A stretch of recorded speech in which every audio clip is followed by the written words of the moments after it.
The cold air of winter settled heavily across the plains near the great river, where a small band of determined men struck the earth with pickaxes and shovels.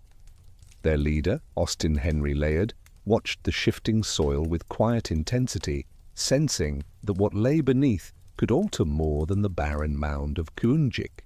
The banks of the Tigris stretched away into a muted horizon, a landscape both timeless and weary, yet holding within its depths remnants of civilizations long forgotten. Each swing of iron against hardened ground seemed like a dialogue with ages past, coaxing voices of stone and clay to reveal themselves once more. As the laborers cleared the crust of debris, the resistance they encountered grew less like simple rock and more like a message preserved in silence. The sound changed, less hollow, more deliberate, as the edge of a slab caught the light. Layard leaned closer, the December air stinging his face, and felt a quickening of the heart as his instincts confirmed his suspicions. This was no natural formation, no chance arrangement of the earth. It was the corner of a wall, a fragment of something vast and deliberate. In the days that followed, as mud thickened boots and the river swelled with winter rains, the workers uncovered stretches of structure that hinted at the palace of a forgotten king. The site resisted their efforts with relentless stubbornness. Mudslides blurred the borders of progress, and pools of water filled shallow trenches before the men could deepen them. Yet room by room, corridor by corridor, the shape of an ancient dwelling emerged from its cocoon of centuries. The faint scent of damp earth mixed with the dust of clay, long undisturbed, and within those shadows lay objects that would transform the world's understanding of the past. The walls did not yield gold or jeweled treasures, but tablets, thousands of them, pressed and baked in the steady discipline of scribes. They appeared fragmented, many broken by fire or time, but each bore markings unlike idle scratches. The wedge-shaped impressions of cuneiform script stretched across their surfaces, dense as woven cloth, waiting for voices modern minds could scarcely imagine. Among those who worked beside Layard was Hormuzd Rassam, a keen observer whose later achievements would echo beyond this excavation. Together they realized that what they uncovered was not a chance accumulation of documents, but a library assembled with deliberate care. This collection had belonged to Ashurbanipal, an Assyrian king of the 7th century before the Common Era, whose appetite for knowledge matched his thirst for dominion.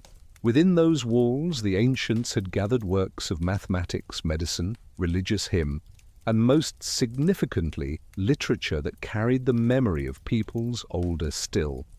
Fire had scarred many tablets, rendering edges brittle and surfaces darkened, yet the symbols endured with remarkable defiance. Each fragment promised stories as enduring as the clay itself. The difficulty of extraction demanded gentleness in an environment far from gentle.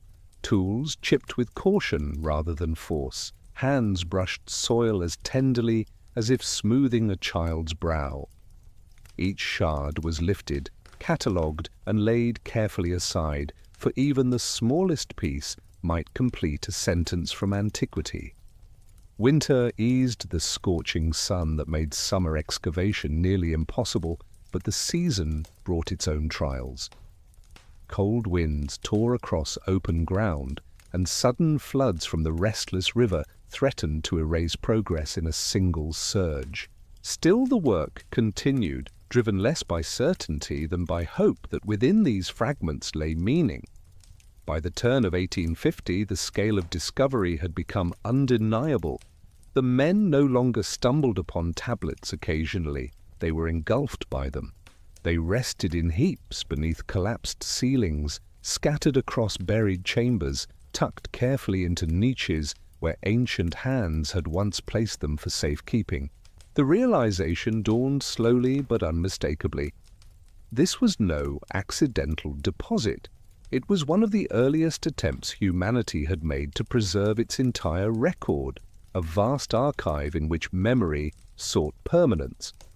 Ashurbanipal had demanded the gathering of texts from across his realm and beyond, creating a treasury of thought that time itself had tried to bury.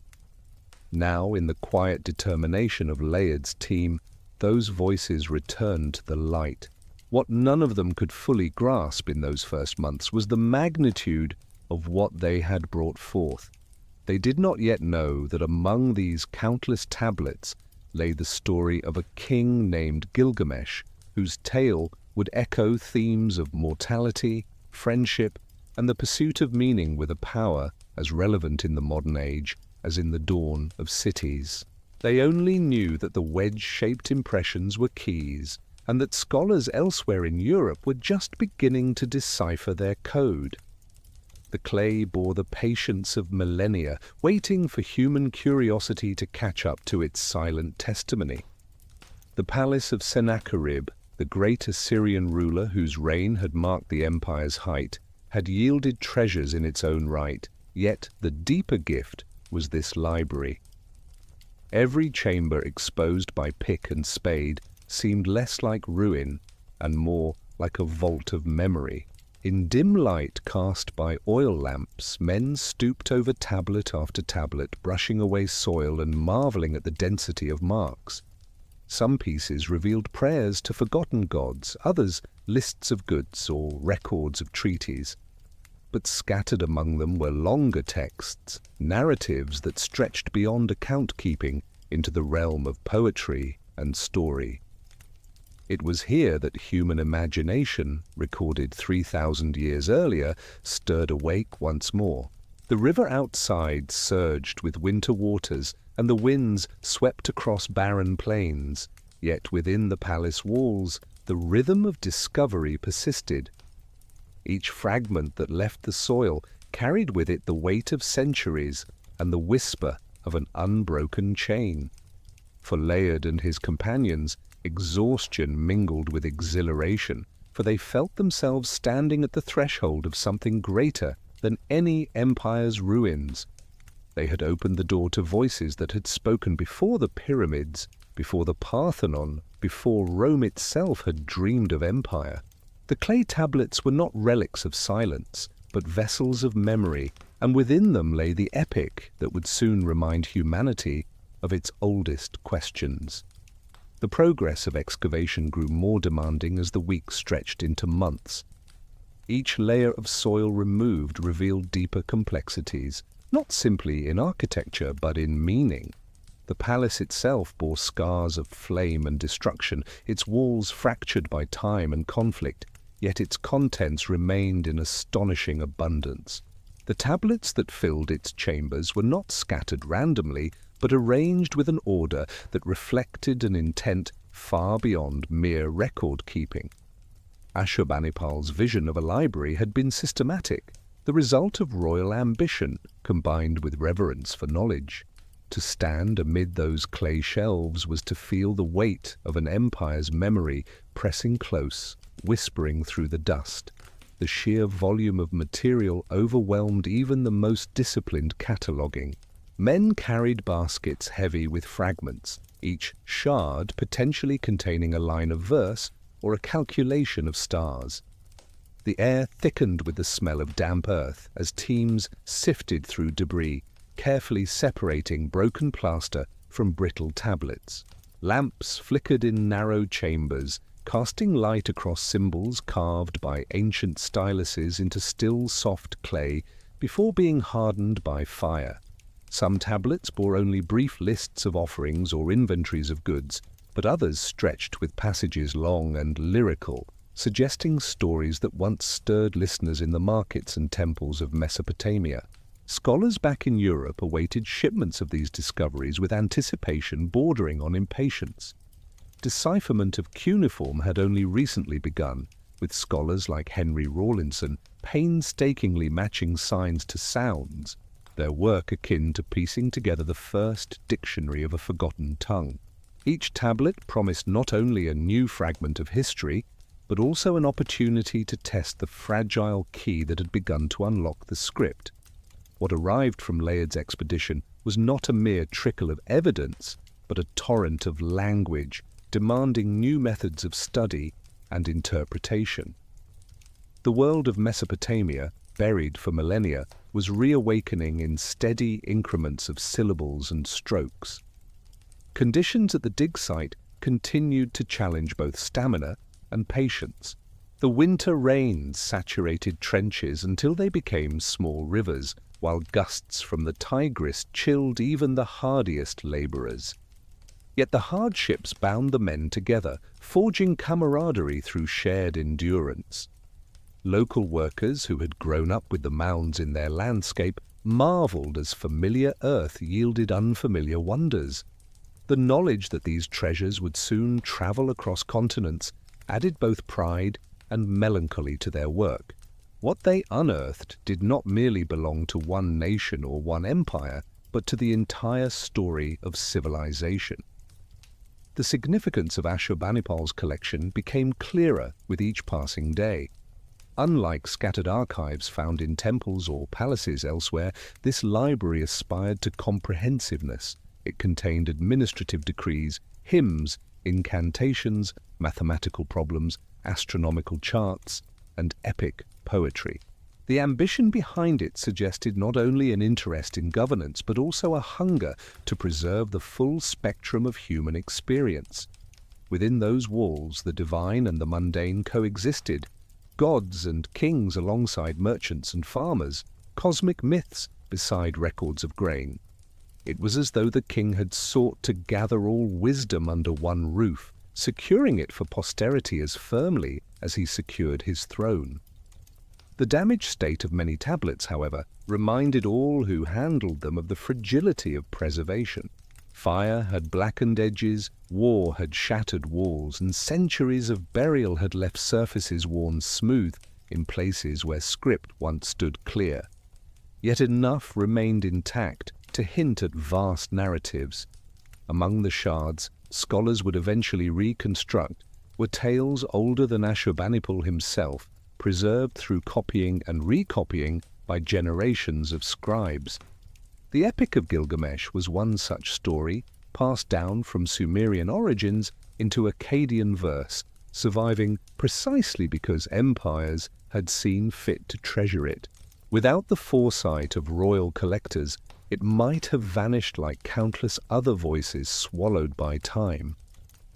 In the flicker of lamplight within the palace ruins, Layard often paused to reflect on the strangeness of his task. He had come searching for monuments and found instead a library. He had sought walls of grandeur and discovered instead a treasury of words. The contrast between the silence of the clay and the magnitude of its message seemed almost ironic. The people who had carved these symbols had vanished thousands of years earlier, their names forgotten, their languages nearly erased. Yet their thoughts remained, pressed into clay so that they might endure even when stone crumbled. It was as though they had anticipated ruin and chosen a medium resilient enough to outlast it. Rassam, always perceptive, recognized in these tablets more than historical curiosities. He saw evidence of continuity, of stories carried across centuries, linking the present to the earliest stirrings of human imagination. The discovery was not only about Assyrian power or Babylonian scholarship, it was about the endurance of narrative itself. When fragments were pieced together, verses began to emerge that spoke of kings, gods, quests, and questions of life and death. To hold such a piece in one's hands was to touch a moment when humanity first wrestled with the same mysteries that persist today.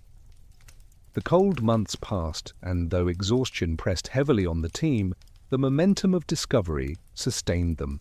Each day yielded something new, whether a complete tablet or a single phrase that fit into a larger mosaic. Their finds travelled by caravan and ship, bound for museums where scholars would labor over them for decades.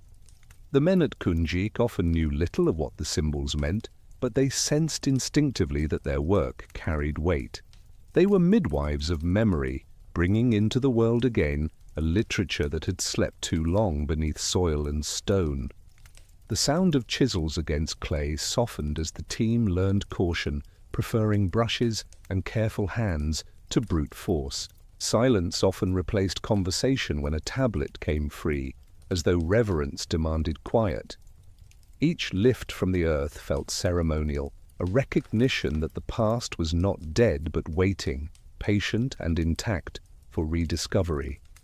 The laborers who bore baskets filled with fragments may not have known the details of the stories they carried, but they sensed the gravity in the archaeologists' faces, the hush that followed each significant find. These were not ordinary objects, they were voices across time, and they deserved to be treated as such. The excavation became more than an academic endeavor. It was a meditation on impermanence and endurance, on how civilizations vanish yet leave echoes. As the library of Ashurbanipal revealed itself room by room, the world glimpsed for the first time the immensity of Mesopotamian thought. Within those walls lay the foundation for myths that would ripple through cultures far removed in time and geography. The story of Gilgamesh, soon to be recognized as one of the earliest and greatest epics, waited among the clay tablets, ready to speak once more of kings and gods, of life and death, of the fragile longing that unites all who call themselves human. The excavations that revealed the palace and its library also illuminated the world in which Gilgamesh himself had once walked, or at least the world that his legend reflected. Long before Ashurbanipal's scribes pressed clay into tablets, the plains of Mesopotamia had nurtured the earliest cities. It was here, between the rivers Tigris and Euphrates, that people first gathered in communities large enough to transform survival into civilization. The fertile soil, enriched by seasonal floods, invited agriculture on a scale that could sustain thousands, and with that sustenance came the rise of organized society. Villages expanded into towns and towns into cities, their boundaries marked by walls of mud brick and their skylines dominated by ziggurats that rose like stairways to the heavens. Among these cities, none became more renowned than Uruk. Archaeological evidence suggests that at its height, it may have housed nearly 50,000 inhabitants, a staggering number for its time, rivaling the greatest centers of the ancient world. To modern eyes, accustomed to stone and steel, Uruk would have seemed both familiar and alien. Streets wound between houses of baked clay, workshops filled courtyards with the sounds of chisels and kilns, and marketplaces rang with the cries of merchants offering goods from near and far. Temples crowned the urban landscape, their stepped terraces commanding attention not only as architectural feats, but also as symbols of divine authority. In Uruk, the spiritual and the civic intertwined seamlessly, as though governance and worship were two sides of the same coin. The city was not merely a place of habitation, but a marvel of planning. Walls encircled its heart, immense fortifications that spoke both of pride and of fear. Within these defenses, canals threaded through neighborhoods, ensuring that water sustained crops, gardens, and households. The labor required to build and maintain such infrastructure was immense, demanding the coordinated effort of thousands. It was this organization that distinguished cities from villages, the ability to harness human energy on a collective scale. Yet such demands also sowed seeds of tension, for the weight of construction often fell heavily upon ordinary people whose toil supported the grandeur of kings. Uruk's influence extended beyond its walls, through trade that reached distant lands. Lapis lazuli traveled from the mountains of Afghanistan, cedar from the forests of Lebanon, copper from the deserts of Oman. Each shipment testified to networks that stretched across continents, binding cultures together in exchange and alliance. The city was not isolated but cosmopolitan, absorbing influences while exporting its own. In this interplay of goods and ideas, Uruk flourished as both a marketplace and a crucible of myth. For it was in such a vibrant, interconnected world that the figure of Gilgamesh took shape, embodying both the achievements and anxieties of his people. The environment itself shaped the imagination of its inhabitants. The rivers, at once lifelines and threats, inspired awe for their unpredictability. Floods could destroy fields as easily as they nourished them, reminding communities of forces beyond their control. The flat horizons invited contemplation of the heavens, where constellations marked time and foretold fate. In such a landscape, myths were not abstractions, but reflections of lived experience. The Epic of Gilgamesh, when it emerged, bore traces of these realities: walls rising against chaos, quests driven by fear of death, and journeys across wild lands that mirrored the boundaries between order and wilderness. Life within Uruk carried rhythms that would have felt both ordinary and extraordinary. Children played in courtyards, artisans molded clay into vessels and idols, scribes sat hunched with stylus and tablet recording transactions.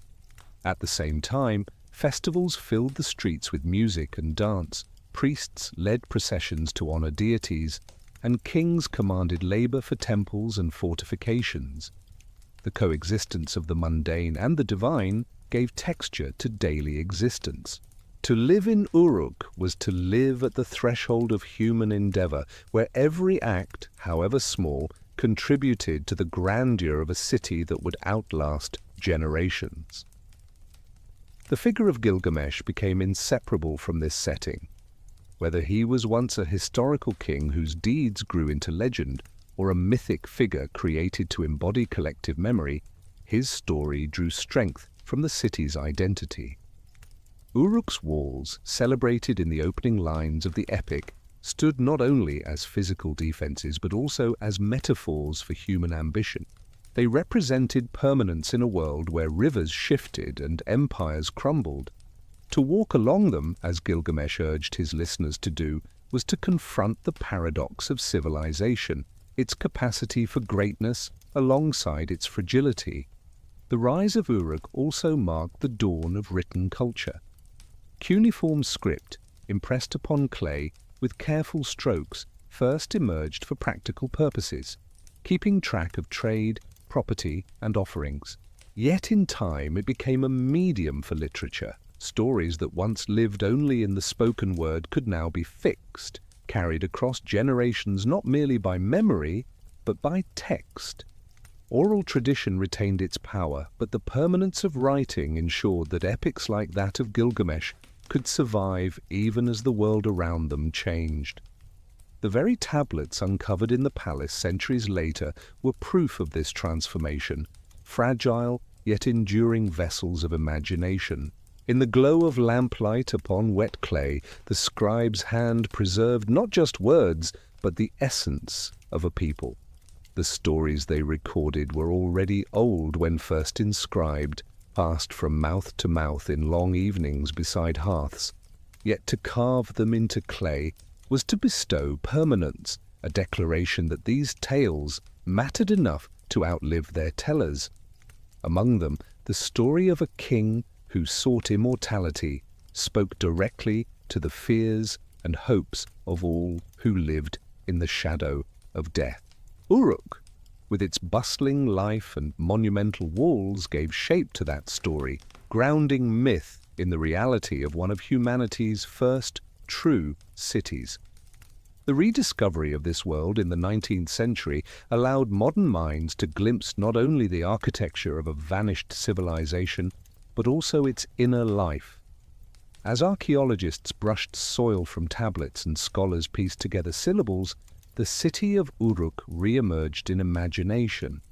It was more than a ruin. It was a reminder of how deeply the desire to endure runs through human history. Uruk's people built walls, carved tablets, and told stories, all as acts of defiance against the silence of time.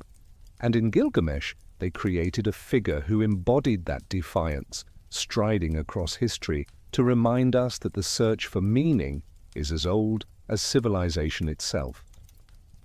The stories that later became the Epic of Gilgamesh did not appear suddenly in the form we know today. They emerged slowly, passed from voice to voice, long before they were ever pressed into clay. For generations, storytellers carried these tales through memory, weaving them into festivals, rituals, and quiet evenings where communities gathered. The cadence of oral tradition gave the stories resilience, allowing them to survive even as rulers changed and empires fell. Each teller reshaped details, emphasizing themes that resonated with their time, yet the heart of the narrative endured.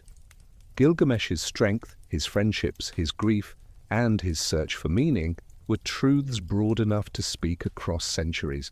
It was only much later, during the first millennium before the Common Era, that these stories were assembled into a single, coherent composition. The name most closely linked to this task is Sin-Leqi-Uninni, a scholar-priest who lived in Babylon around the 7th century. His role remains shrouded in partial shadow, preserved only in hints, drawn from colophons, the notes scribes left at the end of tablets. These markings identified him as the one who had brought together various versions of the tale, shaping them into what became known as the standard Babylonian edition. His work did not invent the story, but it gave it structure, coherence, and enduring power. As a priest and scholar, Sin-Leqi-Uninni belonged to a tradition of scribes who were more than record keepers. They were guardians of knowledge, mediators between the divine and the human, interpreters of language both celestial and earthly. Their education was rigorous, demanding mastery of multiple languages, mathematics, astrology, and theology. To inscribe a text was not simply to record, it was to honor the gods, to bind wisdom into permanence, to ensure that memory would not perish with the passing of breath.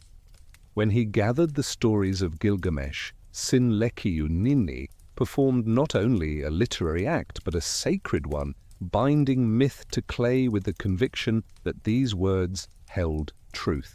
The standard Babylonian version drew upon older sources, some in Sumerian, others in Akkadian, blending fragments into a unified narrative. Earlier stories had portrayed Gilgamesh in diverse lights, sometimes as a wise king, sometimes as a reckless oppressor, sometimes as a companion in mythic adventures. By weaving these threads together, Sin-Leqi-Uninni crafted a portrait both complex and human. His Gilgamesh was mighty, yet flawed, courageous, yet fearful, a man who could subdue monsters, but not death.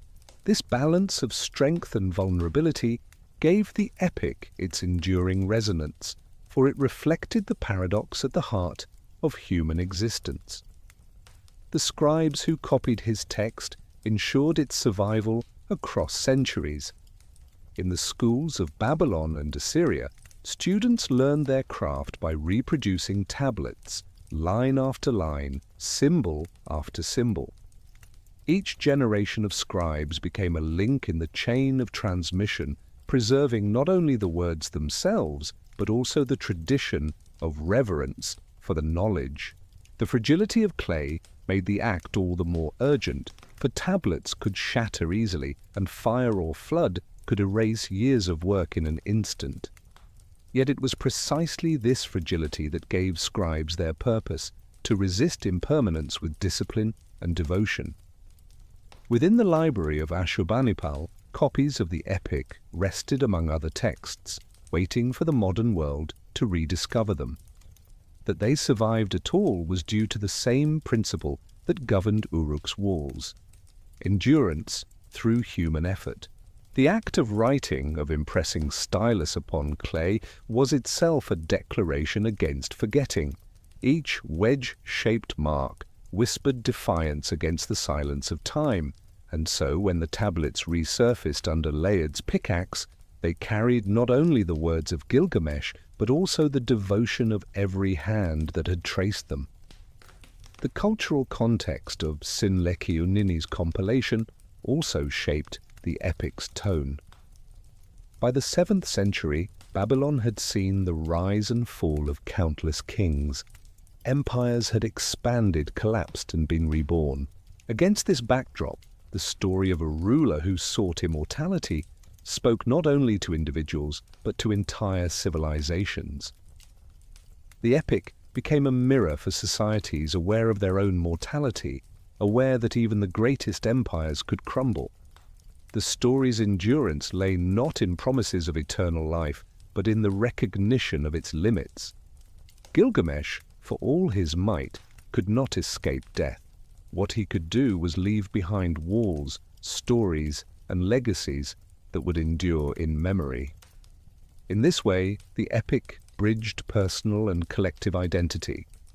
It was at once the story of one king and the story of humanity itself. The scribes who preserved it may not have intended it as philosophy, yet it became one of the earliest meditations on mortality and meaning. To read it was to confront the inevitability of loss, but also to glimpse the possibility of purpose within that loss. The rhythm of the lines, the repetition of images, the cadence of speech carried wisdom that extended beyond the literal events of the narrative. It was less about what Gilgamesh did and more about what his journey revealed. The oral tradition remained vital, even as writing fixed the words. Performers could recite the epic before gatherings, bringing characters to life with gestures and voice, reminding audiences that stories are living things. Clay may preserve words, but breath gives them vitality. The interplay between written and spoken tradition ensured that the epic remained both artifact and living presence, a story told anew in each generation. The echoes of those performances still linger in the rhythm of the lines, in the repetition that soothed memory and enchanted listeners. As the standard Babylonian edition spread through copies, it became the version most likely to survive the centuries. When fragments resurfaced in Ashurbanipal's library, it was largely this compilation that greeted modern eyes. The presence of Sinleqiunini's name on colophons was a testament to his role as custodian of the story, and though little else about him remains, his impact is immense. Through his work, an ancient tale took the shape that would eventually captivate scholars, readers, and listeners in distant times. His name, faintly scratched into clay, stands among the earliest known literary attributions, a reminder that behind every story lies a human hand. The transformation of oral tradition into text and of scattered tales into an epic reflected more than a shift in medium. It reflected the human desire to anchor meaning in permanence, to resist the erasures of time. Gilgamesh's search for immortality found its parallel in the scribe's quest to preserve his story. Where he sought eternal life in his body, they sought eternal life in words. In this sense, the Epic of Gilgamesh is not only about its characters, but also about itself, a monument in clay to the human will to endure. The boundary between history and legend often blurs, and nowhere is this more evident than in the figure of Gilgamesh. Long before his story became myth, he seems to have walked the earth as a ruler of Uruk. Our knowledge of him in that role is not drawn from epic verse, but from a document both more austere and more fragile, the Sumerian king list. Compiled around 2100 before the Common Era, though based on traditions far older, this text sought to give order to the past by arranging rulers in a linear sequence. Kings who reigned impossibly long lives stood beside those with more credible spans, and amidst them appears the name Gilgamesh, described as the fifth king of Uruk. His reign, according to the list, endured for 126 years, an impossible figure that already hints at the transformation from mortal to legend. The king list is not a straightforward chronicle, but a work of cultural memory, one that merges fact with symbolism. It sought to present history as a continuous thread, stretching from mythical beginnings to tangible dynasties, legitimizing rulers by embedding them within a sacred continuum. The inclusion of Gilgamesh in such a document suggests that his existence was widely acknowledged, even if the details of his life had long since become distorted. Archaeological fragments from Uruk reinforce the likelihood of his reality, pointing to a ruler who lived during a formative age when cities rose from the plains with unprecedented ambition. Yet the Gilgamesh of history remains elusive, a figure glimpsed through shadows of tablets and fragments of stone. As generations retold his story, the man grew into a symbol. Oral tradition thrives on embellishment, on the shaping of memory into narrative, and so Gilgamesh's deeds expanded with time. Victories in battle became triumphs against monsters, journeys across rivers turned into quests through cosmic landscapes, and the burdens of kingship became metaphors for the human condition itself. What began as recollection of a king's governance transformed into a meditation on mortality, friendship, and the longing for permanence in a fleeting world. The historical Gilgamesh may have organized labor, built walls, and commanded armies, but the legendary Gilgamesh sought immortality, struggled with grief, and conversed with gods. The reasons for this transformation lie partly in the nature of oral storytelling. Memory, when carried from one voice to another, bends toward meaning rather than precision. Listeners cared less for exact details than for the truths embedded within them. A king who ruled firmly might, in retelling, become a hero who subdued chaos itself. A leader who built walls might, in myth, create the very boundaries between civilization and wilderness. Through such shifts, Gilgamesh became more than an individual. He became a vessel for the hopes and fears of his people. His story absorbed their anxieties about death, their admiration for strength, their reverence for friendship, and their awe of the divine. The embellishment of Gilgamesh's image also reflects the cultural shifts of Mesopotamia itself.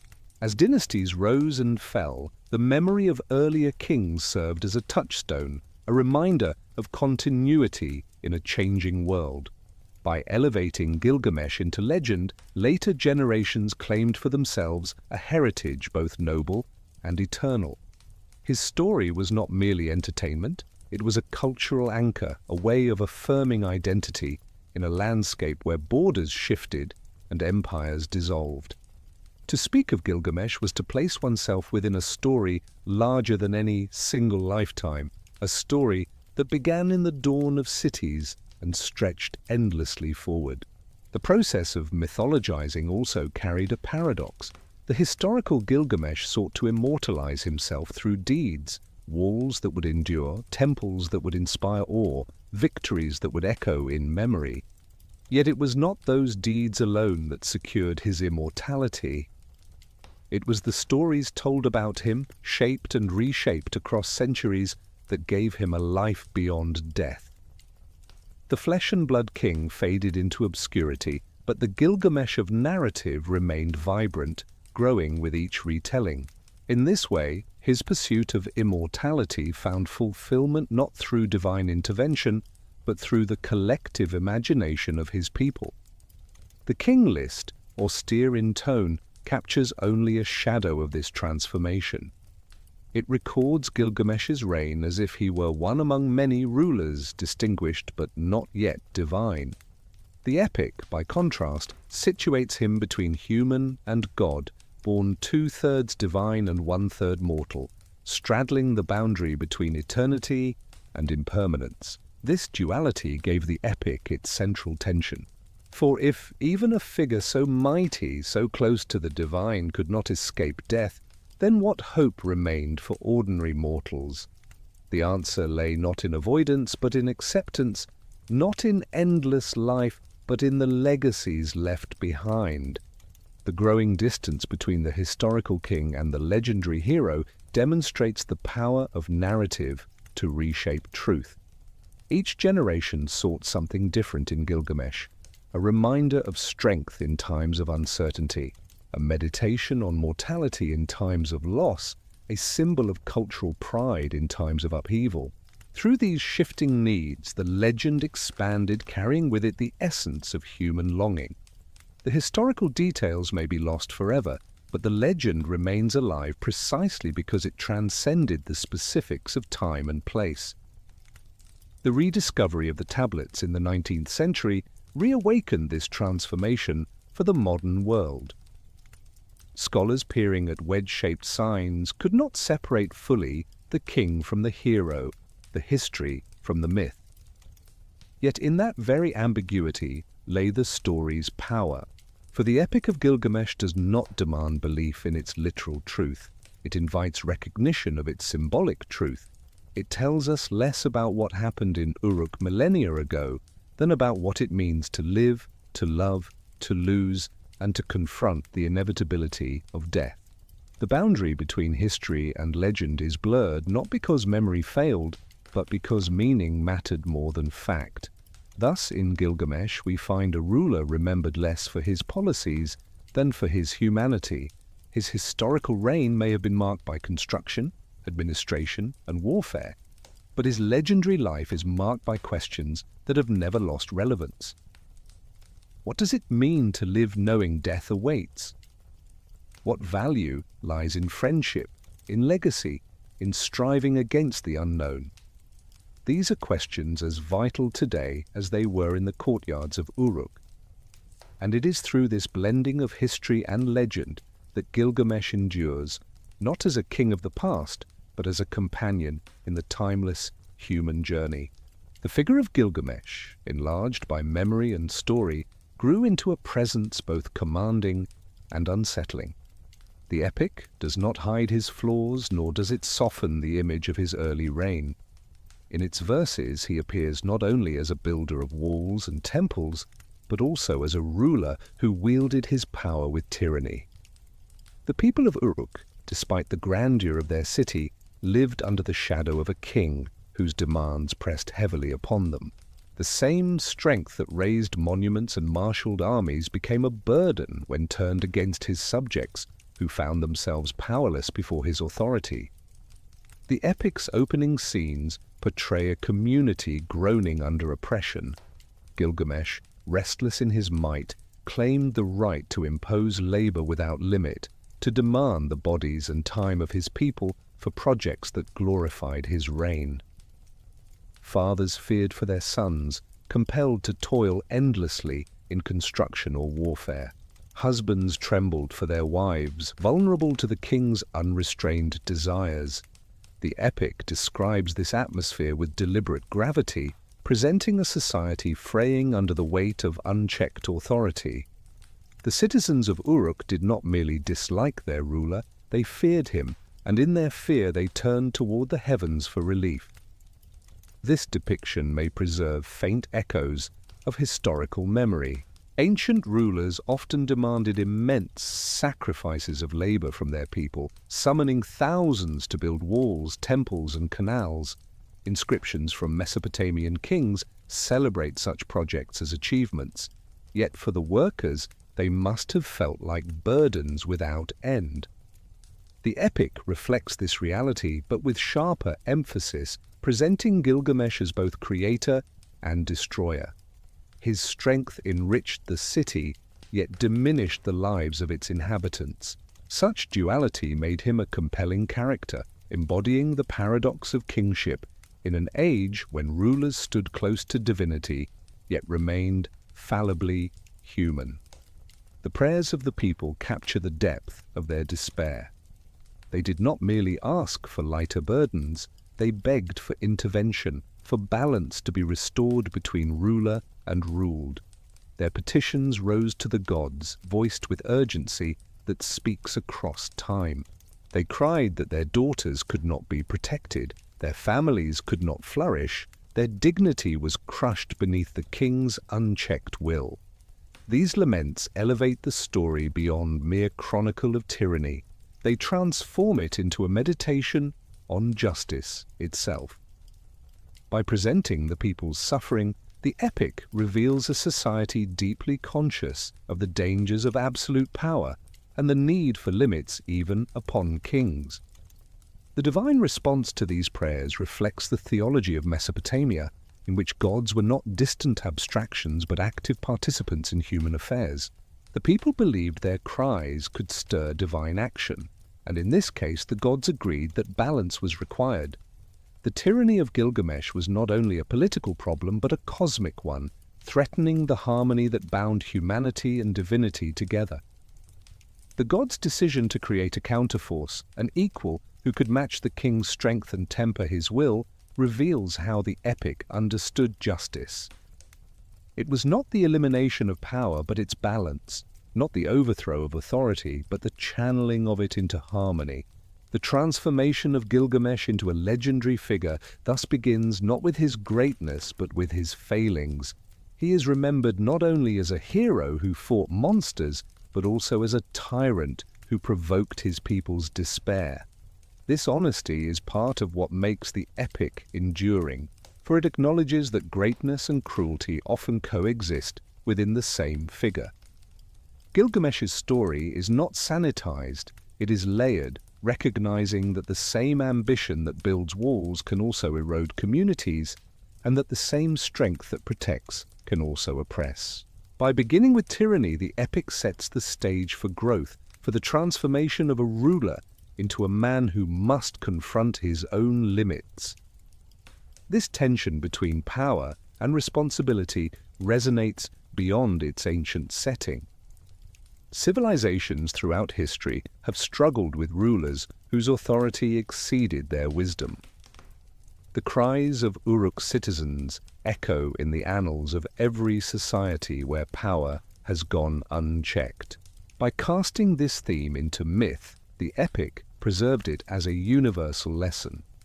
The gods' intervention, the creation of Enkidu as a balance, represents the hope that injustice, though persistent, is never absolute. For every oppressive force, there arises an answer, whether through human courage or divine design. The duality of Gilgamesh's character also underscores the epic's larger themes. He is not a simple hero, but a paradox, a king who inspires awe and fear in equal measure. His tyranny is not dismissed as an aberration, but presented as an integral part of his identity, something he must confront and outgrow. The journey he undertakes later, his friendship with Enkidu, his grief, his search for immortality, gains meaning only when set against the backdrop of his earlier oppression. Without the weight of his tyranny, his transformation would lack depth. With it, his growth becomes a lesson not only for himself, but for all who hear his story. The voice of the people, preserved in the epic, thus serves a crucial role. It reminds us that legends are not built solely from the top down, shaped by rulers and scribes, but also from the bottom up, from the cries of ordinary lives. The citizens of Uruk, though powerless against their king, found power in their collective prayer. Their suffering became the catalyst for change, not only in their own time, but in the narrative that survived across millennia. Their voices endure, carried in clay, reminding us that even in myth, the experience of the many shapes the destiny of the few. The depiction of Gilgamesh as tyrant also frames the epic's central irony. The man who sought immortality began his story by threatening the very survival of his people. He longed to endure forever, yet his actions endangered the continuity of the society he ruled. In this contradiction lies the seed of his eventual realization that endurance comes not from domination, but from balance, not from unrestrained power, but from legacies that uplift rather than crush.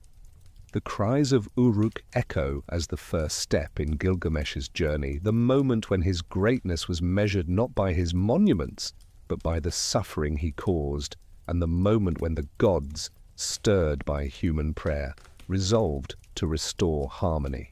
The prayers of Uruk's citizens did not dissolve into silence. In the ancient world, the divine was woven into every thread of existence, and cries for relief carried weight in the ears of the gods. The suffering of families, the despair of fathers and mothers, the collapse of dignity under tyranny, all of these rose like smoke from offerings demanding attention.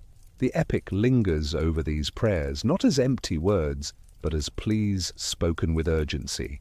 They were not simply complaints about hardship, they were accusations that the order of the world itself had been disturbed. If a king, chosen by the gods to govern, became an oppressor, then balance had been broken, and the gods themselves were bound to respond. The theology of Mesopotamia understood justice as balance between human and divine, ruler and ruled, city and wilderness. When that balance faltered, chaos threatened to return. Gilgamesh's unrestrained behavior endangered not only his people, but also the fragile harmony that kept civilization intact. The prayers of Uruk reveal this awareness. The people did not demand the king's destruction, but they asked for correction, for a force that could stand against him and temper his power. Their appeal was directed not to earthly authorities, but to the goddess of creation, the mother who had once shaped humanity itself. They believed only she could design an answer equal to the problem. The goddess heard, and her response reveals the epic's vision of divine justice. Rather than smiting the king or stripping him of strength, she chose to create another being, one fashioned as his equal. This decision speaks volumes about how the ancients conceived of power. The solution to tyranny was not annihilation, but counterbalance, not the removal of authority, but its redirection through opposition. To restrain Gilgamesh, the gods would not diminish him, but would place beside him a companion whose strength would mirror his own. In this way, justice took the form of balance, harmony born from tension rather than force. The creation of Enkidu is described with reverence, for he was no ordinary man.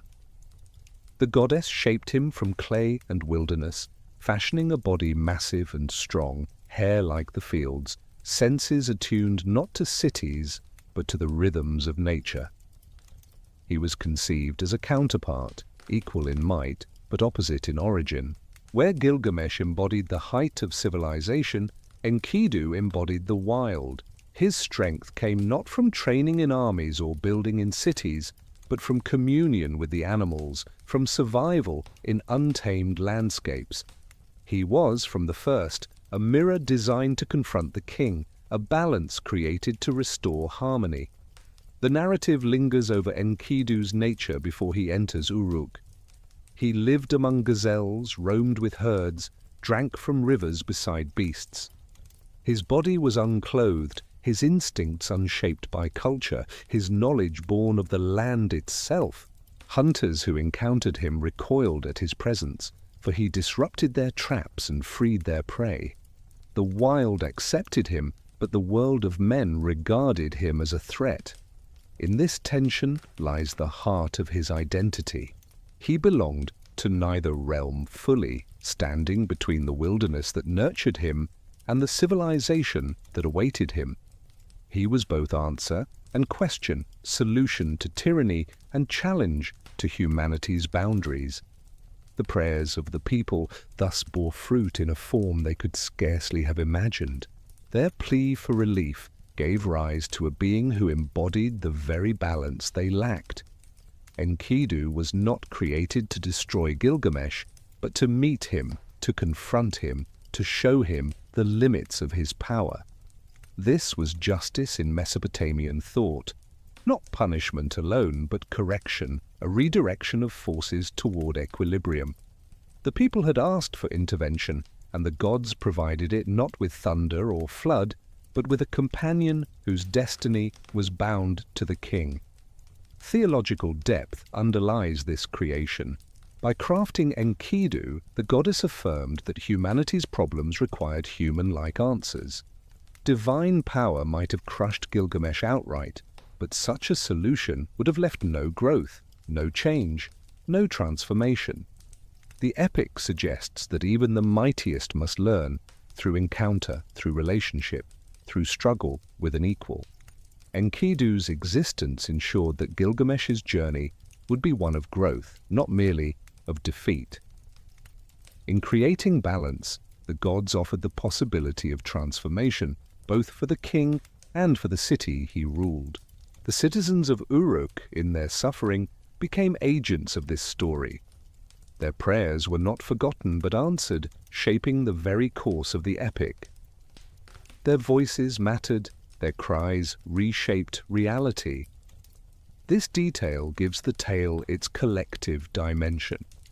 It is not only the story of a king and his companion, but also of a people who found strength in unity, who dared to appeal for justice, and whose appeal altered the course of myth itself. The epic preserves their role, reminding listeners that even those seemingly powerless can shift the balance of power through collective action and faith. The introduction of Enkidu sets the stage for the epic's great transformations. He begins as an answer to tyranny, a rival meant to curb excess. Yet his destiny would soon intertwine with Gilgamesh's, turning confrontation into companionship. Together they would undertake quests, confront dangers, and discover truths neither could have learned alone.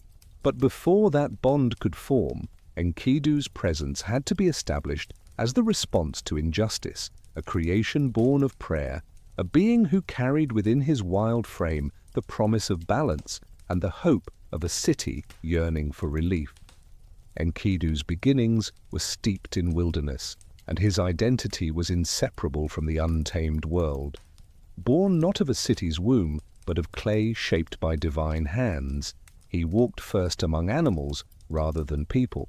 His body bore no mark of culture, his hair grew long and uncut like the grasslands, and his senses sharpened in communion with beasts rather than with human instruction.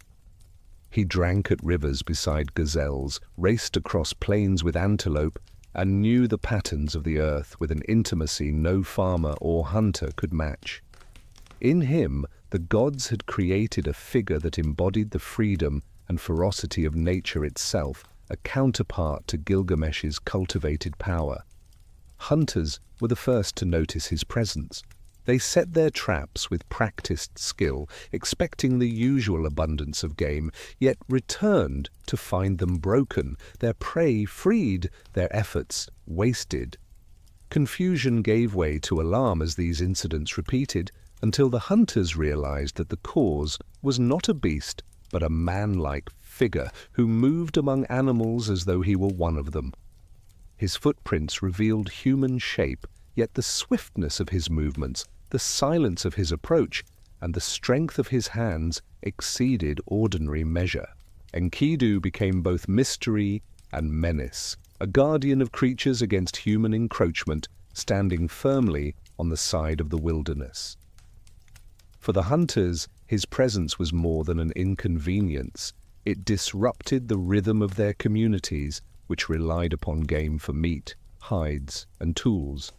Families depended on steady hunts for survival, and merchants who traded in animal products found their supplies dwindling. Each trap destroyed by Enkidu's hands rippled outward through households and markets, creating shortages that struck not only hunters, but also those who depended upon them. To some, his actions seemed like sabotage, as though rival groups sought to monopolize the land. To others, they appeared supernatural, the work of spirits or gods intent on punishing the people. Yet the footprints in the soil confirmed a human presence, though one unlike any they had known. The portrait of Enkidu in these early encounters reflects more than a conflict between man and beast. It represents the ancient tension between civilization and wilderness, between the order of cities and the freedom of untamed lands. To the hunters, Enkidu was a threat because he refused the logic of capture and control. He sided instinctively with the animals, breaking the instruments of human dominance and restoring the balance of the wild. In him, the gods had placed an answer not only to Gilgamesh's tyranny, but also to the larger question of how humanity must live within a world shared with other creatures.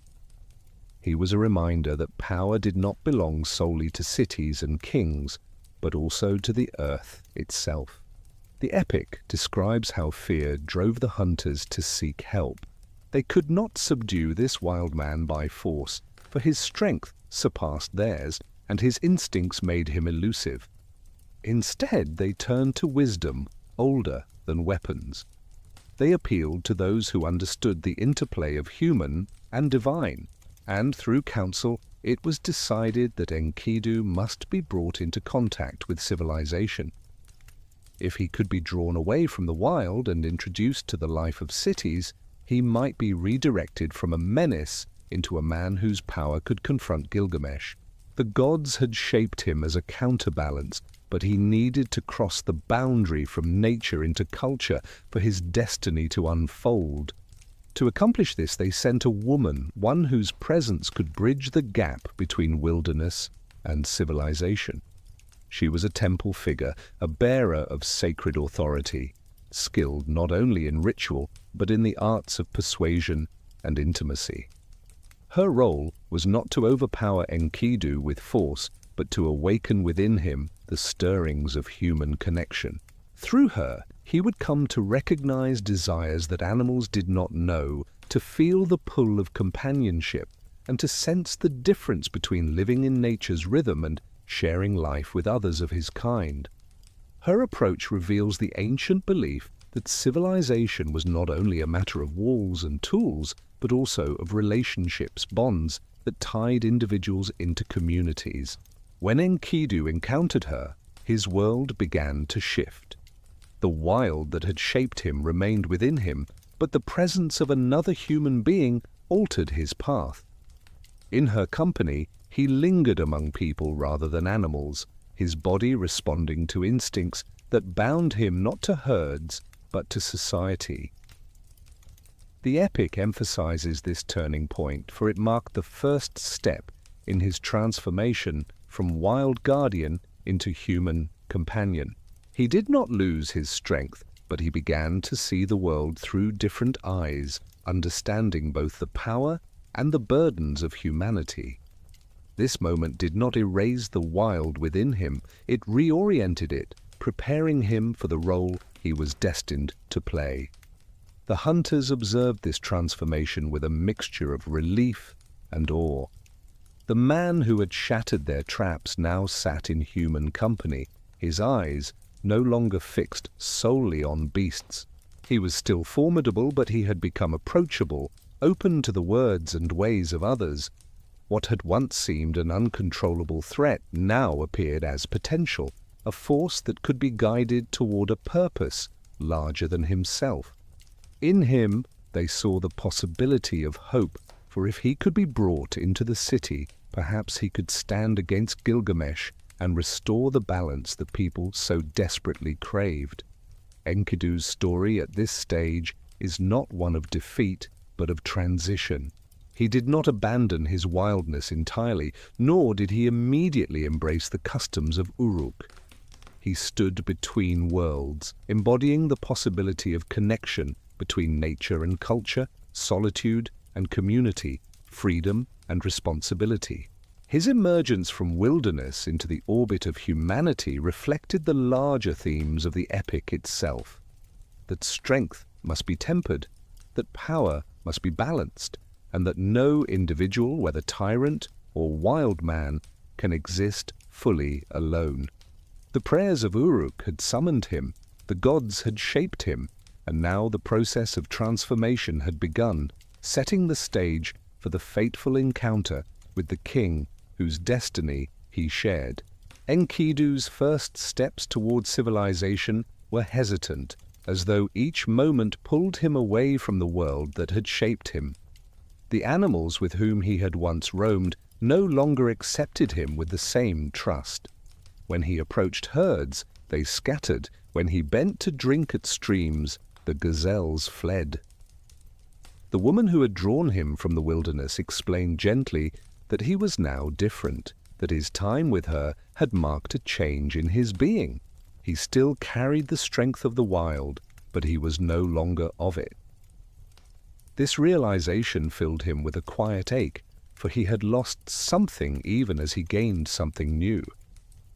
He belonged now to humanity, to cities, to the world of men.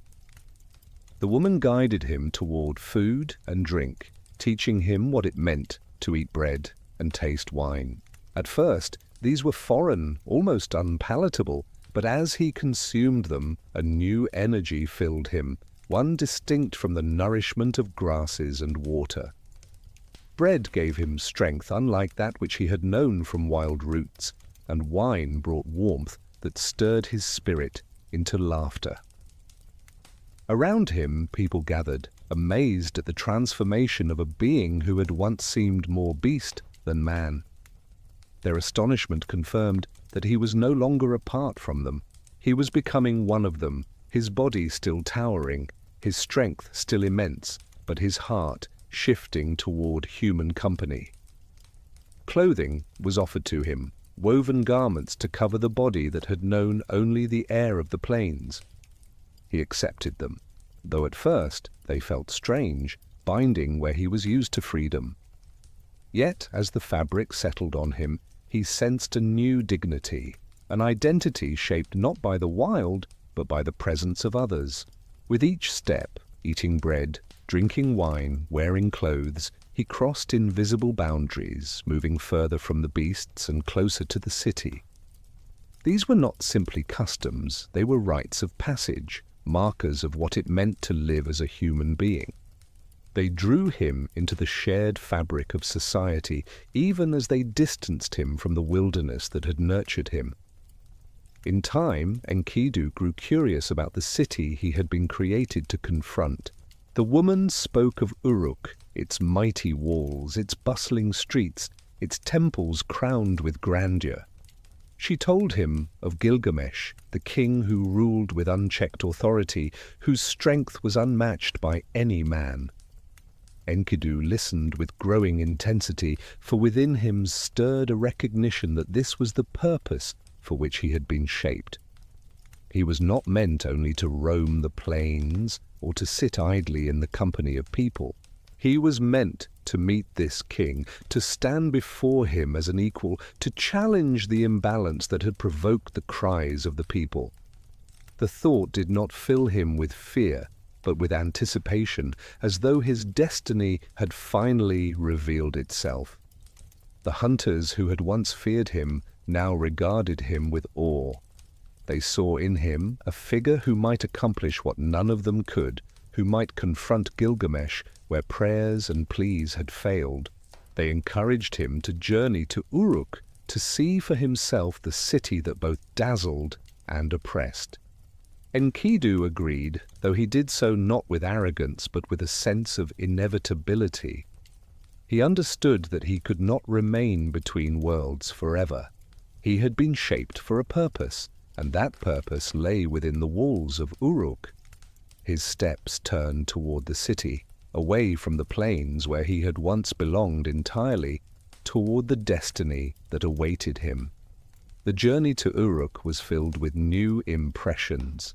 The land around him changed as he approached, the open horizons giving way to cultivated fields, irrigation channels, and settlements. Smoke rose from hearths, voices carried across roads, animals were herded not in wild freedom, but under human command. Enkidu observed these sights with wonder, sensing both the order and the constraint of civilization. He admired the skill with which people shaped the land, bending rivers into canals and turning barren soil into fertile ground. Yet he also felt the weight of this order, the way it demanded obedience and structure. Civilization offered abundance, but at the cost of freedom, and Enkidu, balanced between the two worlds, felt both admiration and unease. When at last the walls of Uruk appeared on the horizon, they rose higher than any natural formation he had ever seen. Built of mud brick yet massive and enduring, they stretched across the plain like a statement of defiance against time. The sun caught their surfaces, turning them into glowing monuments visible from afar. Enkidu paused, overwhelmed by the sight. No mountain had ever struck him with such force, for this was not the work of nature but of human hands, thousands laboring together under the command of a single will.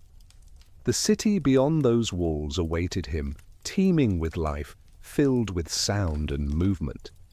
He realized that he was approaching not merely a place but an idea, civilization itself, in all its grandeur and contradiction.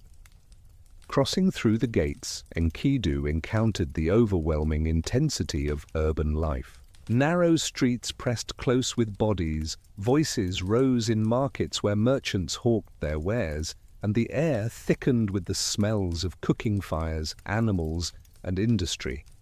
Craftsmen worked at looms and forges, priests led processions, children darted through alleys. The sheer density of existence astonished him, so unlike the open silence of the wilderness. Every corner vibrated with purpose, with noise, with human will shaping every detail. For Enkidu, who had known only the rhythms of wind and stream, this was both dazzling and disorienting. The city pressed upon his senses, demanding his attention with every step. In the midst of this new world, Enkidu's thoughts remained fixed on Gilgamesh. He had heard of the king's strength, his pride, his oppression, and he knew that their meeting was inevitable. He felt no malice, only resolve, for he understood that he had been created as a counterbalance, and that balance could not be achieved without confrontation. As he stood within the city's walls, surrounded by the weight of civilization, he realized that his journey was reaching its turning point. The wilderness had given him strength, the woman had given him humanity, and the city now gave him purpose. Ahead lay the encounter that would define him, the meeting with Gilgamesh that would transform them both forever. The moment of confrontation drew near, and the city stirred with anticipation. Gilgamesh, accustomed to ruling without restraint, continued his pattern of claiming privileges that no citizen could resist. His authority extended even into the most sacred spaces of private life, and his power had come to feel limitless. It was during one such procession, when he approached a wedding with the intent of asserting his dominance over the bride, that Enkidu placed himself in the king's path. The crowd, gathered for the ceremony, gasped as a massive figure, wild in appearance yet unmistakably human, stood defiantly before the royal retinue. For many, it was the first time they had seen anyone dare to oppose the king, and the air thickened with awe and tension. Enkidu's body, shaped by wilderness and strengthened by divine intent, radiated a presence that silenced even the bravest guards. His hair was unshorn, his frame immense, his expression resolute. He did not bow, did not avert his gaze, did not yield the way citizens were expected to yield. Instead, he stood firm, embodying the prayers of the people, their unspoken hope that someone might resist what they themselves could not. The guards, trained to enforce the king's will, hesitated, for they sensed that this was no ordinary challenger. The clash that followed would not be a skirmish of men, but a collision of forces, each born to embody power in its fullest form. Gilgamesh, astonished, yet intrigued, stepped forward himself. He had never known true opposition, never encountered an equal. His rule had been marked by dominance, his strength unmatched by soldiers, his will unchallenged by any adversary. But now he faced a figure whose presence unsettled him, whose body bore the promise of strength, capable of resisting even his might. For the first time, Gilgamesh felt curiosity tempered by caution, a flicker of respect even before a single blow had been exchanged. Enkidu's defiance awakened in him something long dormant, the recognition that greatness requires not submission, but challenge. The battle erupted suddenly with the force of storm winds meeting head-on. Gilgamesh lunged with the confidence of one who had never been bested, but Enkidu met him with raw power, born of the wild. Their collision shook the ground, bodies grappling, muscles straining, each refusing to yield. They locked together, rolling across the stones, their struggle drawing cries from the crowd. The people of Uruk, long resigned to the inevitability of their king's will, now witnessed the unimaginable, a fight where Gilgamesh was not assured of victory. Dust rose around them, mingling with shouts of astonishment as the two men contended with a ferocity that seemed beyond human. The struggle did not end quickly. Again and again Gilgamesh sought to pin his opponent, only to find his strength matched and his techniques countered. Enkidu, though untrained in the arts of war, fought with instincts sharpened by survival in the wilderness. His movements were unrefined but devastatingly effective, driven by raw courage and a fierce desire to protect the innocent. The battle became more than a contest of strength. It was a revelation, proving that Gilgamesh was not alone at the summit of power. The king, who had once seemed untouchable, now grappled with an equal who refused to submit. As the fight dragged on, something unexpected began to stir within them both. Neither could dominate the other, and in that stalemate, respect emerged. Gilgamesh, for all his pride, recognized the courage and determination in Enkidu's resistance. Enkidu, for all his wild ferocity, saw in Gilgamesh not only tyranny, but also a strength that matched his own, a greatness that could inspire as much as it oppressed. Their bodies strained against each other, but their spirits began to align. What began as opposition slowly transformed into recognition, as though each saw in the other the part of himself that had been missing. At last, exhausted and bruised, they broke apart, neither victorious, both transformed. The crowd, which had held its breath through the struggle, now erupted in shouts, astonished at what they had witnessed. For the first time, Gilgamesh had been checked, his will resisted, his strength equaled. Yet he did not rage in defeat, nor did Enkidu claim triumph. Instead, they gazed at each other with eyes that no longer held only defiance, but also understanding. A bond was forming in that silence, a recognition that each was incomplete without the other, that their destinies were now entwined. The confrontation, born of the people's prayers and the gods' design, had achieved its purpose. Gilgamesh was no longer alone at the pinnacle of power, and Enkidu was no longer a solitary guardian of the wild. In each other they found balance. The king who had oppressed his people discovered an equal who could temper his might. The wild man who had disrupted hunters discovered a companion who could direct his strength toward greater ends. The clash of bodies gave way to the clasp of friendship, and the city of Uruk would never be the same again.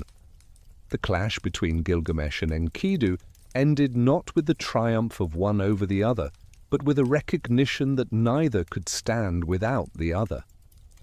The crowd that had expected only violence now witnessed something deeper, the birth of companionship forged through struggle. Where blows had been exchanged, respect now lingered. Where fury had flared, admiration took its place. Gilgamesh, who had known only dominance, felt the rare stir of kinship. Enkidu, who had known only solitude, sensed the possibility of belonging. Their meeting had fulfilled the god's design, but it had also opened a path neither had foreseen, the path of friendship. This new bond quickly began to reshape Gilgamesh himself. The king who had imposed his will without restraint now found joy in an equal who shared his strength. For the first time, he laughed not in derision, but in companionship. Enkidu's presence tempered his arrogance, not by diminishing his power, but by redirecting it. The energy once spent on oppressing his people turned toward adventures that reached beyond the city's walls. The king and the wild man became inseparable, their union a harmony of opposites, civilization and wilderness, authority and instinct, refinement and rawness. Together they formed a whole greater than the sum of their parts. The people of Uruk observed this transformation with cautious hope. The tyrant who had claimed their sons and daughters now walked beside a companion who seemed to steady him. Gilgamesh still towered with the same might, but his steps were lighter, his gaze less oppressive. Enkidu's presence at his side reassured them that the king's strength might now serve rather than crush. Their prayers had been answered, not through the downfall of their ruler, but through his balance by an equal. In this, the epic offers a profound vision of justice, not as destruction, but as restoration, not as defeat, but as transformation. As their bond deepened, thoughts of adventure stirred in Gilgamesh. His restless spirit, no longer satisfied with domination of his people, sought new outlets. He spoke to Enkidu of the cedar forest, a place of awe and danger, guarded by the monstrous figure of Humbaba. The forest was said to stretch with trees of unimaginable size, their fragrance reaching the heavens, their wood more valuable than gold. To enter it was to defy both gods and fate, for the guardian who dwelled there was no mere beast, but a terror endowed with divine authority. Yet to Gilgamesh, the challenge was irresistible. Here lay the chance to prove his might, to carve a name for himself in deeds so great they would echo across ages. Enkidu hesitated, for he knew the dangers of the wild more intimately than any man. His instincts warned him of Humbaba's strength, of the perils hidden in mountain paths and shadowed groves. He counseled caution, urging Gilgamesh to consider the risk. But Gilgamesh, fueled by ambition and the desire for glory, pressed his case. He argued that life without great deeds was a life wasted, that immortality lay not in endless breath, but in enduring memory. To cut down the cedars, to defeat the guardian, to bring back timber for temples and palaces, this would secure a legacy greater than any wall or city. His words carried the fervor of one who longed not only to live, but to be remembered. Enkidu, bound by loyalty, could not abandon his friend. Though his heart trembled at the thought of Humbaba, he recognized that Gilgamesh's determination could not be swayed. The bond between them demanded solidarity, even in the face of fear. And so he agreed, lending his strength to the venture, knowing that their friendship required not only joy, but also shared risk. The people of Uruk, hearing of their plan, worried deeply, for they knew that Humbaba's forest was no ordinary place. Yet they, too, felt a strange pride, sensing that their king's ambition was now turned outward toward challenges that might elevate rather than oppress. Preparation for the journey began in earnest. Gilgamesh ordered the forging of weapons, tools of bronze and iron, shaped with care to withstand the trials ahead. Massive axes, swords with edges honed like lightning, shields broad enough to cover their frames. All were crafted by the finest artisans of the city. The clang of hammers on anvils rang through Uruk, not as sounds of oppression, but as songs of purpose. The people watched as their king and his companion prepared to step beyond the known world, their quest carrying with it the hopes and anxieties of the entire city. The priests offered sacrifices invoking the favor of Shamash, the sun god, who watched over justice and journeys alike. Prayers rose in smoke, asking that the heroes be granted strength, wisdom, and protection. The elders counseled Gilgamesh with solemn words, urging him to remember his mortality even as he sought immortal fame. They warned him of pride, of the dangers of forgetting the limits of human strength in the pursuit of divine glory. Yet even in their caution, they recognized the inevitability of the quest. Gilgamesh and Enkidu had become a force greater than any warning could restrain. On the eve of their departure, the bond between the two men shone brightest. They spoke not as king and subject, not as wild man and ruler, but as equals, sharing laughter, fears, and determination. In each other they found courage, and together they dreamed of victories not yet won. The walls of Uruk stood behind them, the cedar forest ahead, and between the two lay a journey that would test every measure of their strength and friendship. Thus the stage was set for their first great adventure, a quest born of ambition, tempered by loyalty, and destined to echo across the centuries as a story of courage, transformation, and the enduring power of companionship. The decision had been made, and there was no turning back. As dawn broke over the plain, the preparations for departure were complete. The great weapons forged in Uruk gleamed in the early light, their edges reflecting not only the skill of artisans, but the weight of destiny. Gilgamesh lifted his axe, feeling the balance in his hands, the solid assurance that he was armed for trials beyond imagining. Enkidu, though less enamored of steel than of sinew, accepted his weapons with quiet resolve. He knew the forest would demand every measure of strength and courage, and though his instincts warned against it, his loyalty bound him firmly to his friend.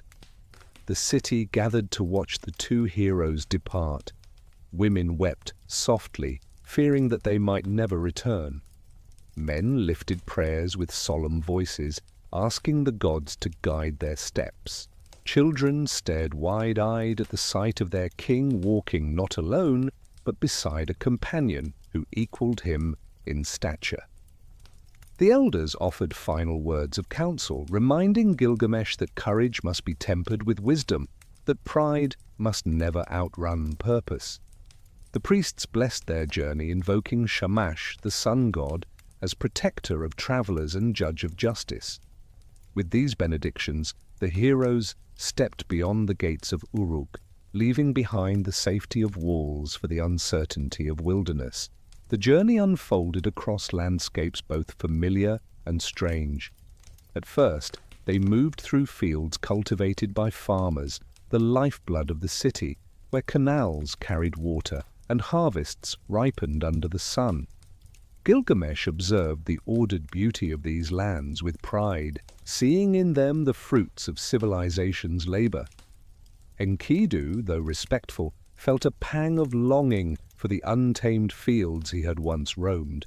Each furrow in the soil, each pen of animals, reminded him of the wild freedom he had surrendered.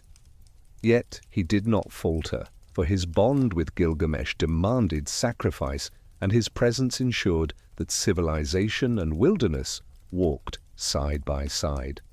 As they pressed onward, the terrain shifted into open plains, where winds swept unbroken and the horizon stretched endlessly. The silence of these lands contrasted sharply with the bustle of Uruk. Nights were spent beneath stars that glimmered like watchful eyes, the fire crackling between them as they shared stories. Gilgamesh spoke of his dreams, of his desire to achieve deeds so great they would outlive him. Enkidu listened, sometimes cautioning, sometimes encouraging, always bound by the loyalty of friendship.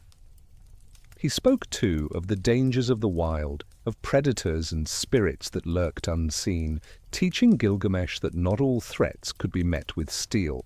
In their exchange, the wisdom of civilization mingled with the knowledge of nature, each enriching the other. The further they traveled, the more the land revealed its strangeness. Hills rose where plains had stretched, streams cut through valleys, and forests began to gather, their canopies thick enough to shadow the ground.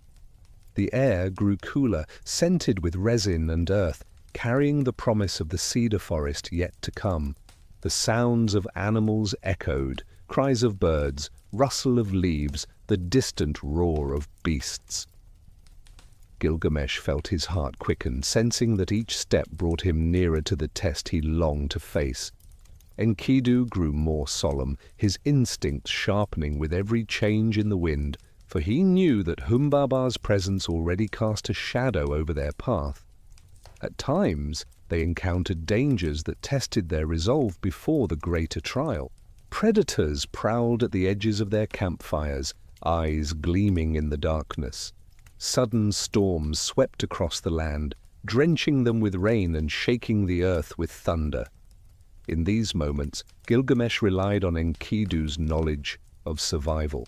How to read the signs of weather, where to find shelter, how to keep the fire alive in rain. Enkidu, in turn, relied on Gilgamesh's unwavering confidence, his refusal to yield to fear, his vision of purpose that turned hardship into stepping stones. Their companionship deepened with each trial, their bond no longer simply a gift of the gods, but a choice renewed at every moment of struggle. When at last they drew near the cedar forest, the air itself seemed to change. The trees rose taller than any they had seen before, their trunks thick and straight, their crowns stretching high into the heavens. The fragrance of cedar filled the air, rich and intoxicating, as though the forest breathed with divine presence. Sunlight filtered through the dense canopy in shafts of gold, illuminating patches of moss and undergrowth. The silence was heavy, broken only by the distant creak of branches and the whisper of wind. It was a place of majesty, but also of dread, for within its depths dwelled Humbaba, guardian appointed by the gods, whose roar was said to shake mountains and whose gaze could paralyze the bravest heart. Gilgamesh gazed upon the forest with awe, his ambition burning brighter. Here was the realm that would make his name eternal. To cut down its cedars, to defeat its guardian, to carry home timber for temples and palaces, this was the deed that would ensure his immortality in memory. Enkidu, standing beside him, felt the weight of fear press heavily upon his heart. He knew the dangers not only of beasts, but of spirits that protected such sacred places. He warned Gilgamesh that Humbaba was not merely a monster, but a force of nature itself, endowed with powers beyond human reckoning. Yet even as he spoke, he knew he would not turn back. His loyalty bound him to this path, and his destiny was now tied irrevocably to his friends. The first steps into the cedar forest marked a threshold, a passage from the human world into a realm of gods and monsters. The light dimmed, the air thickened, and every sound carried weight. The heroes entered together, their weapons ready, their spirits steady, their friendship strong. Ahead lay the trial that would test not only their strength, but also their bond, for in the shadow of Humbaba's forest they would discover the measure of courage, the cost of ambition, and the true meaning of companionship in the face of danger. The cedar forest enfolded them like a vast temple, its pillars rising higher than any structure human hands had built. The air was cool beneath the canopy, filled with the sharp fragrance of resin and the hushed murmurs of wind threading through branches. Every step Gilgamesh and Enkidu took sank into moss and fallen needles, muffling their movements, as though the earth itself demanded silence in reverence of this sacred space. Light filtered only in fragments, beams piercing the darkness in fleeting patterns, illuminating trunks so immense they seemed to touch the sky. It was not merely a forest, but a realm set apart, a place where human presence felt intrusive, watched by unseen eyes. Enkidu's instincts, honed in the wilderness, tightened with unease. He knew the signs of predator and prey, of balance within nature, yet this forest felt different. It was not governed by ordinary rhythms. The silence seemed alive, heavy with anticipation, and each creak of timber sounded like a warning. He whispered to Gilgamesh of Humbaba, the guardian whose roars were said to echo like storms, whose breath carried fire, whose gaze could bind a man in terror. His warnings grew urgent, yet Gilgamesh pressed forward with relentless determination. For him, fear only sharpened resolve. His ambition swelled at the thought of a foe so mighty, for in overcoming such a being, he believed his name would be etched into eternity. Their path wound deeper, and with it came signs of the guardian's presence. The ground trembled faintly as though a distant force shifted beneath the soil. Trees bore scars of immense claws, gouges too deep to be the work of ordinary beasts. A low rumble, indistinguishable at first, From the groan of the forest gradually revealed itself as something alive, a sound that grew nearer with each step. Enkidu recognized it instantly, his heart sinking, for it was the growl of Humbaba, resonant and unearthly, a warning that intruders had been sensed.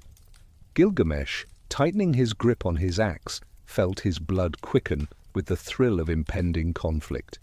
He whispered a prayer to Shamash, asking for strength, but his eyes never left the shadows ahead. Then the Guardian emerged. Humbaba's form was unlike anything the heroes had seen before. His body loomed immense, clad in a skin that seemed both natural and otherworldly, scales and fur mingling as though the wild and divine had fused into one. His face twisted with features too monstrous for full description, and his eyes glowed with fire that pierced the dimness of the forest. When he roared, the trees themselves shook, leaves scattering as though the forest bent to his fury. The ground quivered beneath his steps, and the air thickened with the weight of his presence. He was no mere beast, but a force of nature given shape, guardian and terror in equal measure. Gilgamesh advanced, shouting his challenge, his voice defiant against the roar. His confidence rang like steel, declaring that he had come to cut the cedars and defeat the Guardian. Humbaba's response was thunder, a laugh that rattled the air and carried with it the certainty of doom. He mocked the arrogance of mortals who dared to trespass into realms reserved for gods, promising that their bones would feed the soil of the forest. Enkidu, though shaken, stood firm at Gilgamesh's side, summoning the courage to face the terror he had once feared alone. He drew upon the loyalty that bound him to his companion, knowing that their only hope lay in unity. The battle that followed was a storm of sound and fury. Gilgamesh swung his axe with precision, each strike ringing against Humbaba's hide, sparks flashing as steel met resistance. Enkidu darted with instinctive swiftness, seizing moments to strike from angles the king could not reach. Humbaba countered with blows that splintered trees and sent shockwaves through the earth, his strength unearthly, his speed terrifying for a creature so vast. Each roar disoriented the heroes, threatening to crush their resolve, yet they fought on, driven not only by ambition, but also by the bond between them. Where one faltered, the other steadied; where one struck, the other shielded. Shamash, answering their prayers, sent rays of light through the dense canopy, beams that struck Humbaba and weakened his fury. The Guardian, once unstoppable, faltered under the weight of divine will. His movement slowed, his roar cracked, and his confidence wavered. For the first time, the heroes sensed victory within reach. Gilgamesh, seizing the moment, drove his weapon deep, while Enkidu pressed alongside him, their combined strength overwhelming the Guardian. Humbaba, struck down, fell with a crash that shook the forest, his immense body collapsing like a mountain undone. The cedars trembled, their guardians silenced, yet even in defeat, Humbaba did not yield easily. As he lay broken, he raised his voice in desperate plea, begging for mercy. He promised to serve them, to guard the forest under their command, to be a loyal protector rather than an enemy. His words were filled with fear and cunning, seeking to preserve his life by appealing to their compassion. Gilgamesh hesitated, his heart stirred by the thought of sparing a being so powerful, of harnessing his strength for future purposes. But Enkidu, resolute, urged him to strike the final blow. He reminded his friend that mercy now would only invite ruin later, that Humbaba's promises were the tricks of desperation, that the gods themselves had decreed his death. With grim resolve, Gilgamesh delivered the decisive strike, ending Humbaba's life. The Guardian's roar faded into silence, and the cedar forest seemed to exhale, its shadows settling in uneasy calm. The deed was done, and the heroes stood victorious, their names bound now to an act that defied both nature and divinity. They gazed upon the cedars towering around them, no longer protected, waiting to be claimed. The air was filled with the mingled scent of resin and blood, triumph and dread, for in slaying Humbaba they had secured glory, but also disrupted the balance of the world. The first great adventure of Gilgamesh and Enkidu had ended, but its consequences had only just begun. The cedar forest lay still in the aftermath of battle, its silence heavy with consequence. Where once the roar of Humbaba had thundered through the trees, there now lingered only the echoes of his fall. Gilgamesh and Enkidu stood amidst shattered trunks and disturbed earth, their weapons stained, their bodies heaving with exhaustion. The victory was theirs, yet triumph did not feel pure. The forest, sacred and immense, seemed to grieve, its branches swaying in a lament carried by the wind. The heroes had struck down not only a monster, but also a guardian, a being bound by the gods to preserve the balance between civilization and the natural world. Enkidu, though loyal to his companion, felt the weight of what they had done. He had warned Gilgamesh of the forest's sanctity, had known that Humbaba's presence was not merely terror, but order. Now, as the guardian's lifeless body lay upon the ground, he sensed a shift in the harmony of the world. The balance that bound wilderness and city, divine and mortal, had been torn. Though his council had urged Humbaba's death, he could not ignore the unease pressing upon his spirit. It was as if the forest itself bore witness to a crime against the very fabric of existence. Yet his loyalty to Gilgamesh anchored him, for he knew their fates were now entwined with the consequences of this act. Gilgamesh, in contrast, revelled in the enormity of their deed. He saw before him not tragedy, but glory. To have slain the guardian appointed by the gods was proof of his unmatched might. His ambition, once restless within the confines of Uruk, had now been satisfied in action. He dreamed already of the fame that would follow, the songs sung by generations to come, the immortality of memory secured by this single victory. He ordered that the cedar trees be felled, their towering trunks cut into beams to be carried back to Uruk. With them, temples and palaces would rise, monuments to their courage and his reign. The forest's grandeur would be repurposed into symbols of civilization's triumph over the wild. The work of cutting cedars began, each strike of axe echoing like a heartbeat in the vast stillness. The trees, ancient and towering, fell one by one, their groans mingling with the whispers of wind as though the forest itself mourned. The fragrance of resin thickened the air, intoxicating yet heavy with sorrow. Enkidu assisted, though his heart ached with every blow. He remembered the freedom of wilderness, the balance of predator and prey, the sacredness of places untouched. Yet now he was part of a mission that transformed sacred forest into resource, guardian into corpse, nature into conquest. His loyalty to Gilgamesh demanded action, but his spirit carried grief. As they labored, shadows of doubt crept even into Gilgamesh's mind. Though he celebrated their victory, he could not ignore the feeling that Humbaba's final pleas had carried truth. The guardian had promised service, had begged for mercy, had warned of divine retribution. Gilgamesh had silenced him, yet the words lingered, echoing like faint thunder beyond the horizon. He looked upon the cedar beams with pride, yet also with unease. Triumph had been won, but at what cost? The gods had decreed the forest's protection, and now their command lay broken. The thought stirred beneath his ambition like a shadow beneath sunlight. The symbolism of Humbaba's fall extended beyond the forest. By slaying him, the heroes had crossed a threshold challenging not only nature but also the authority of the divine.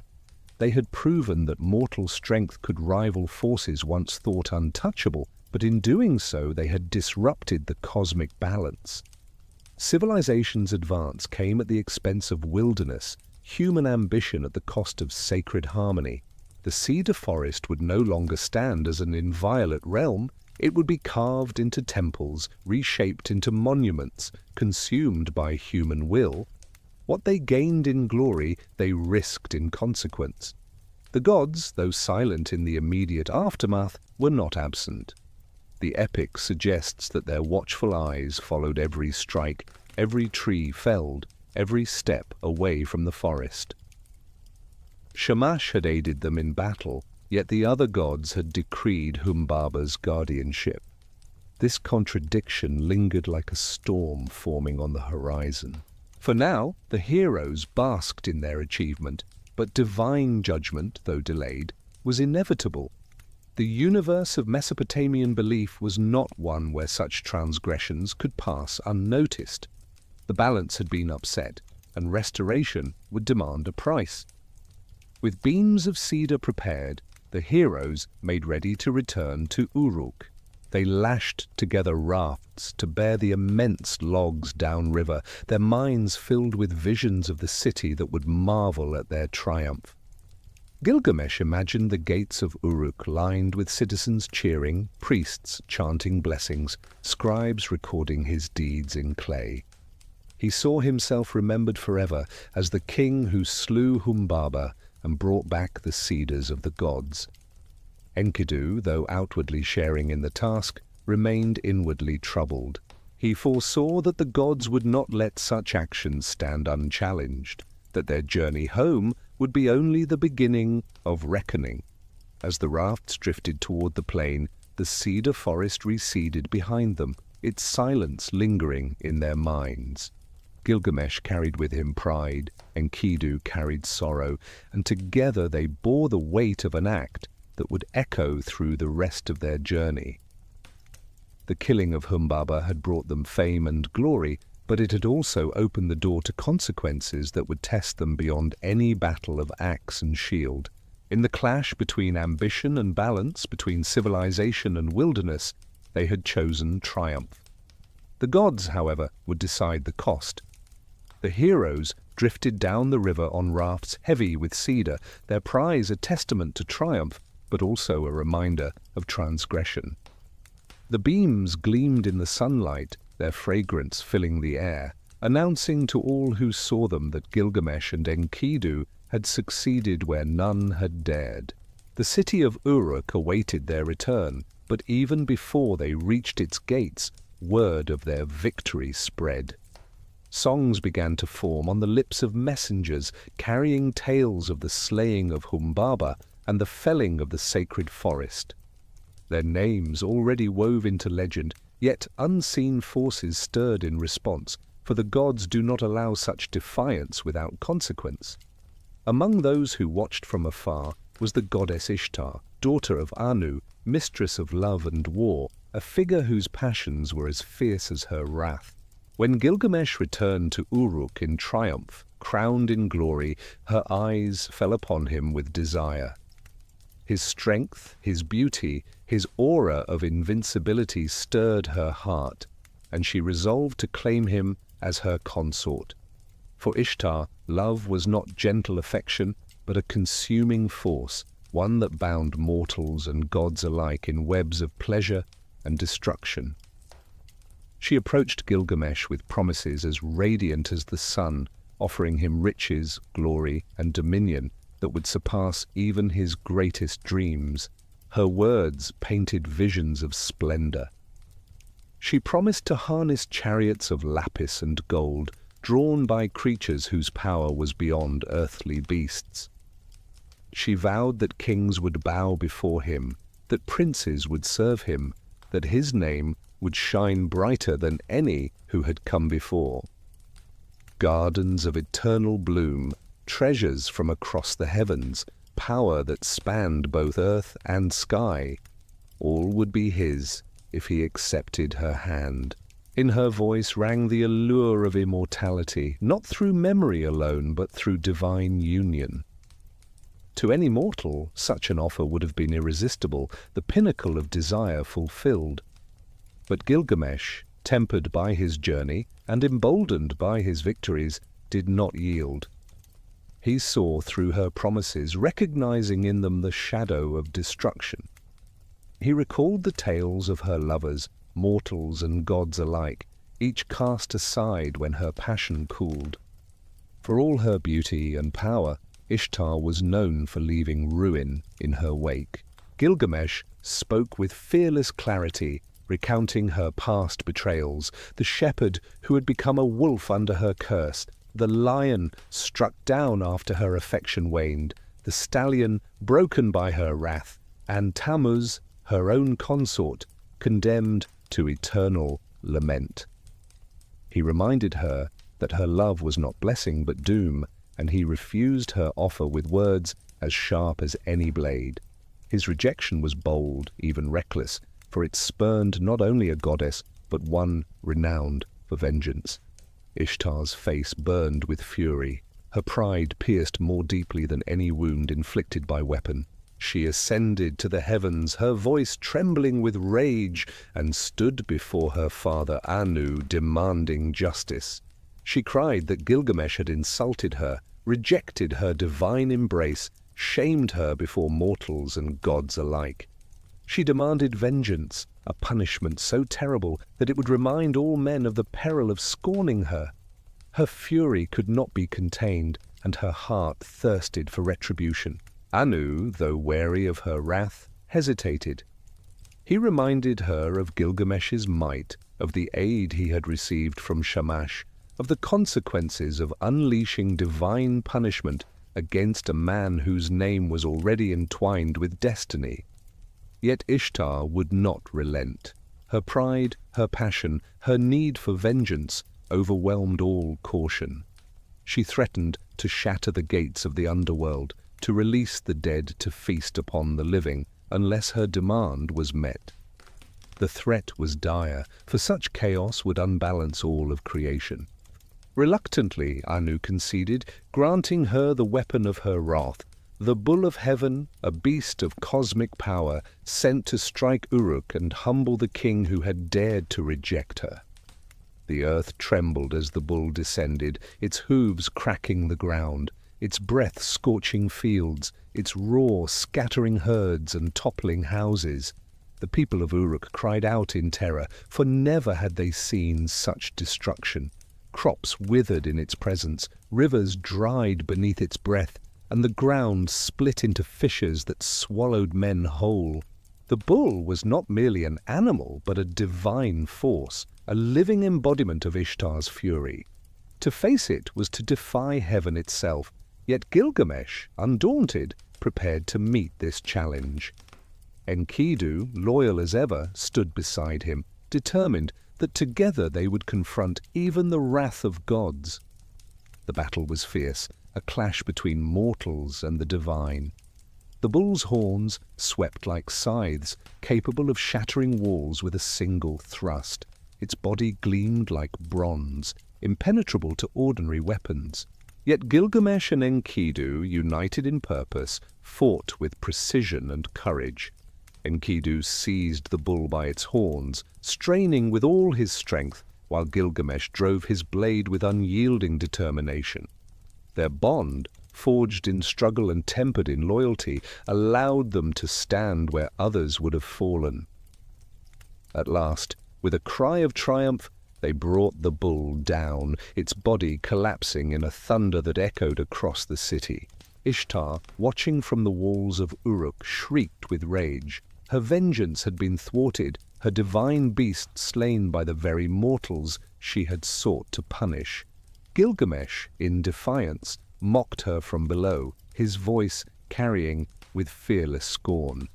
Enkidu, seizing the haunch of the bull, hurled it toward her, a gesture of contempt that deepened her humiliation. The goddess withdrew in fury, her pride wounded beyond repair, while the people of Uruk celebrated their hero's victory. Yet even in their triumph, a shadow loomed, for the slaying of the bull of heaven would not go unanswered. The gods had tolerated much, but the defiance of divine authority could not be endured forever. Thus, in rejecting Ishtar, Gilgamesh had secured his freedom from her destructive love, but he had also sealed his fate. The balance of power between gods and mortals had been upset once again, and the consequences would soon descend.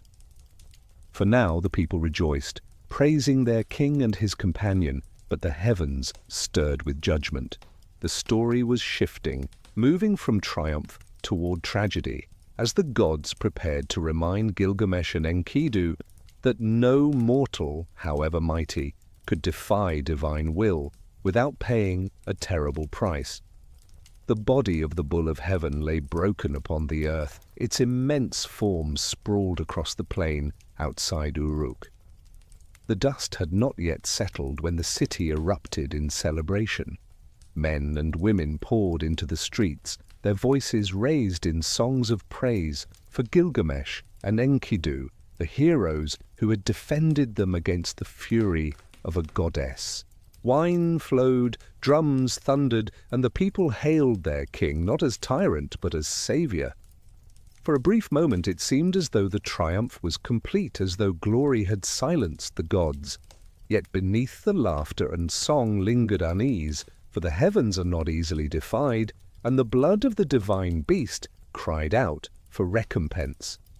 In the assembly of the gods, judgment was swift. The slaying of Humbaba had already stirred resentment, for it had struck at the sacred order. The killing of the bull of heaven deepened that wound, for it was no longer merely a guardian, but a creature of the divine realm, unleashed by the will of Ishtar herself. The gods gathered to deliberate, their voices grave with the weight of cosmic law. Shamash spoke in defense of the heroes, reminding the council that their actions had been born of courage and necessity. Yet other deities, angered by the defiance of mortals, demanded balance. To kill Humbaba was to disturb the earth. To kill the bull was to wound the heavens. Such deeds could not remain without consequence. The verdict was pronounced. One of the two heroes must die. The bond that had given them strength would now be broken by divine decree. The choice was not left to men, but determined in the councils of gods, who declared that Enkidu would bear the punishment. It was not only his hand that had seized the bull's horns, but his gesture of contempt, hurling its haunch toward Ishtar, that sealed his fate. His defiance had gone beyond resistance into insult, and the gods demanded his life in retribution. Gilgamesh would live to bear the grief, but Enkidu would be struck by illness, wasting away until death claimed him.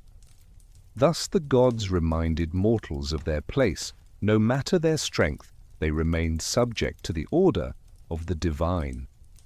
Unaware of the decree, Enkidu returned to the city with joy in his heart, sharing in the triumph of his friend. The people embraced him, showering him with praise, and he laughed with the freedom of one who had forgotten the weight of the wild. Yet soon his dreams grew troubled. In visions of the night he saw the gods gathered in council, their faces stern, their voices declaring his doom. He saw the figure of Shamash, radiant yet sorrowful, unable to overturn the judgment. He saw the underworld yawning before him, its gates opening to receive his spirit. When he awoke, his body trembled with dread, for he knew that the visions were not illusions but revelations of fate. He shared his dreams with Gilgamesh, who dismissed them at first, unwilling to believe that their triumph could be shadowed by death. But as days passed, the signs became undeniable. Enkidu's strength, once inexhaustible, began to falter. His limbs, which had grappled with kings and monsters alike, grew heavy. His breath came ragged, his laughter turned weak, his body wasted as though drained by unseen hands. Gilgamesh watched in anguish, helpless to halt the decline. He summoned healers, priests, and diviners, each offering prayers and rituals, but none could reverse the will of the gods. The friendship that had given him balance was slipping away, and for the first time Gilgamesh felt the fragility of all he loved. As illness tightened its grip, Enkidu's spirit burned with anger. He cursed the gates through which they had passed into Humbaba's forest, cursed the traps of hunters that had first drawn him from the wild, cursed even the woman who had lured him from the company of animals. In his despair, he felt betrayed by the gods who had shaped him for a purpose, only to cast him aside when that purpose was fulfilled. He raged against his fate, railing that his life had been stolen before it could ripen. Yet in the midst of his fury, Shamash appeared to him in a vision, comforting him with words of solace. The sun god reminded him that his deeds had brought honor, that his companionship with Gilgamesh had changed the world, that his memory would endure in the songs of men. This comfort, though faint, softened his heart. He turned his curses into blessings, offering gratitude to the woman who had brought him into human company, for through her he had known friendship, joy, and love. He blessed the gates that had led him to his adventures, the hunters whose traps had set his destiny in motion, the people of Uruk who would remember his name. Though his body weakened, his spirit found peace in the knowledge that his life, though brief, had been meaningful. He had stood beside a king, had defied gods, had shared laughter and struggle with a friend whose grief would carry his memory forward. In this realization, he began to accept the inevitability of death. For Gilgamesh, however, acceptance was impossible. He watched helplessly as the man who had been his equal, his companion, his brother in spirit, dwindled before him. He raged at the gods, demanding to know why they had chosen Enkidu, why they punished loyalty and courage with suffering. He pleaded with Shamash for deliverance, but the sun god could only mourn, bound by the decrees of the divine council. The king who had never known limits now confronted one he could not overcome. All his strength, all his glory, all his victories could not shield Enkidu from death. For the first time, Gilgamesh tasted helplessness, and it cut more deeply than any blade. As Enkidu lay in his final days, the bond between the two friends deepened even further. Gilgamesh sat at his side, recalling their adventures, reliving their triumphs, holding his hand as though to anchor him to life. Yet he could feel the light fading, the warmth slipping, the breath weakening.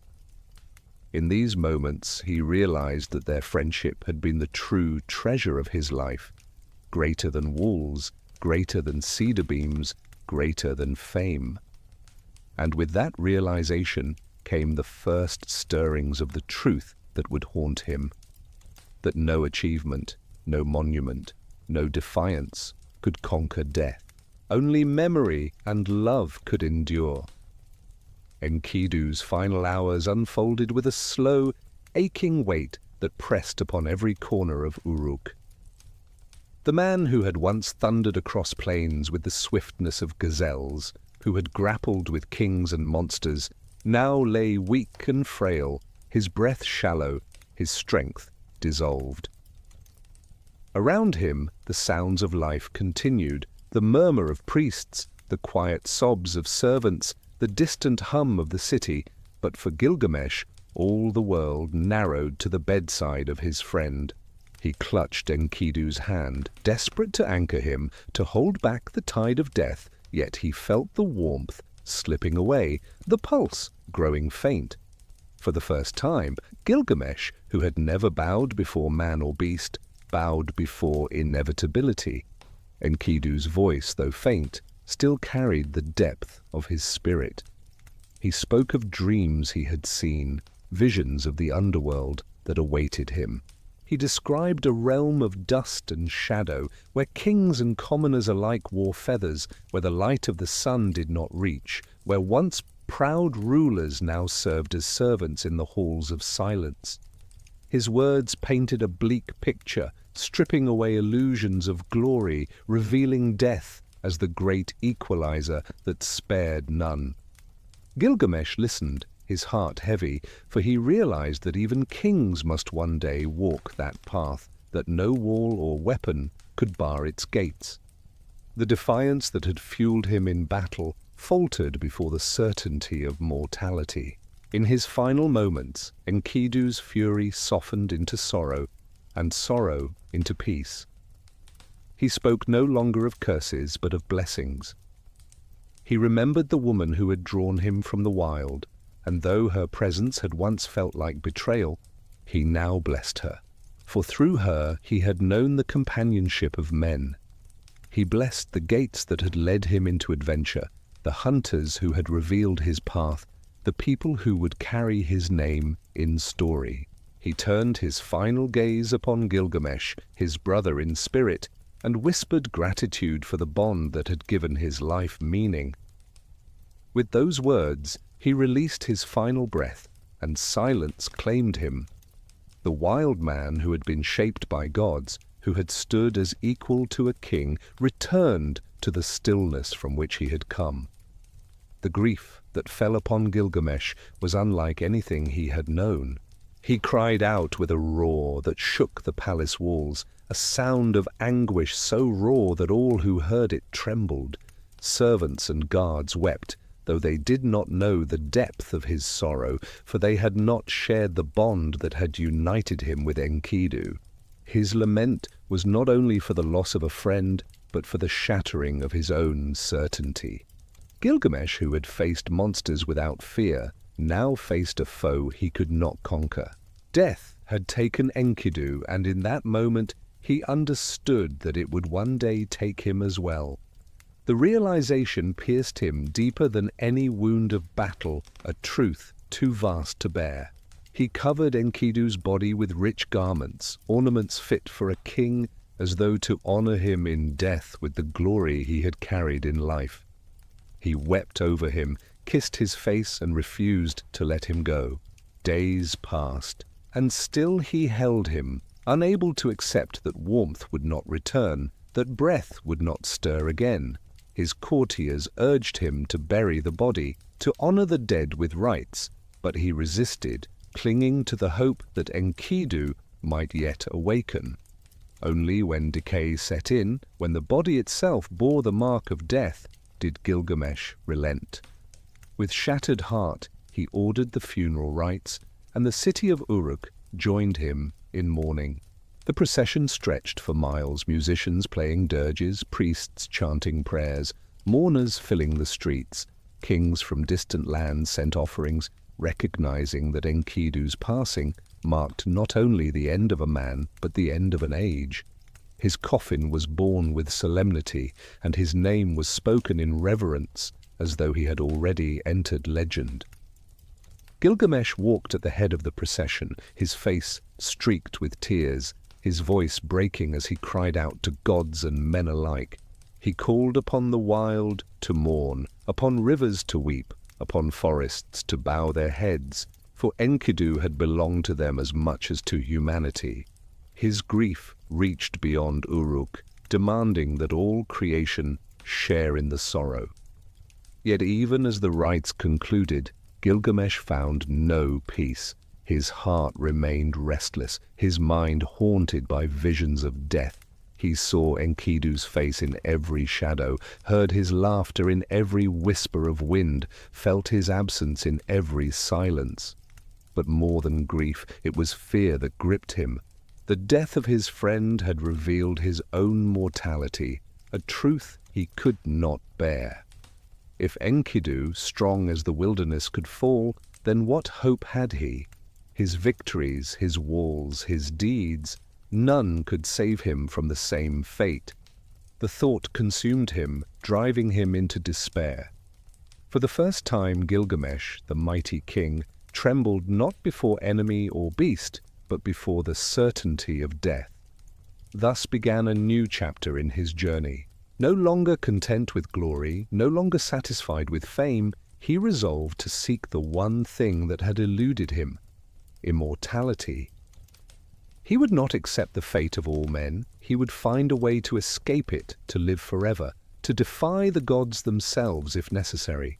His grief for Enkidu became the fire that fueled his quest, a quest that would lead him beyond the known world, into realms of darkness and light, across seas and mountains, in search of a secret held by one man alone, Utnapishtim, the survivor of the Great Flood, the one to whom the gods had granted eternal life. With Enkidu gone, Gilgamesh set his eyes on eternity. The city of Uruk lay quiet beneath the night sky, but within its walls Gilgamesh found no rest. Sleep fled from him, for whenever he closed his eyes he saw the still face of Enkidu, heard again the fading voice that had once filled his days with laughter and counsel. The chambers of the palace, once alive with companionship, now echoed with emptiness. He wandered the halls like a restless spirit, his mind consumed not only by grief, but by dread. For in Enkidu's death, he had glimpsed his own fate, and the certainty of mortality pressed upon him with suffocating weight. To accept death was impossible. To resist it seemed the only path left. Thus, in the silence of his despair, he resolved to seek what no man had secured, eternal life. He spoke to no counsel, asked no blessing of priests, and sought no advice from elders. His decision was made not by reason, but by desperation. He would abandon the throne, the walls, the city, all that had once defined him, and set out into the wilderness in search of Utnapishtim, the one man said to have escaped death. The story of the flood survivor had lingered in ancient whispers, a mortal who, through divine favor, had been granted life without end. If such a man existed, then so too did the secret of immortality. Gilgamesh, unwilling to accept his place among mortals, determined that he would find him, whatever the cost. At dawn, he left Uruk behind. Clad not in royal robes, but in the skins of animals, he strode through the gates alone, his head unbowed, but his heart weighed down. The people watched in silence, some in sorrow, others in fear, for their king abandoned them without explanation.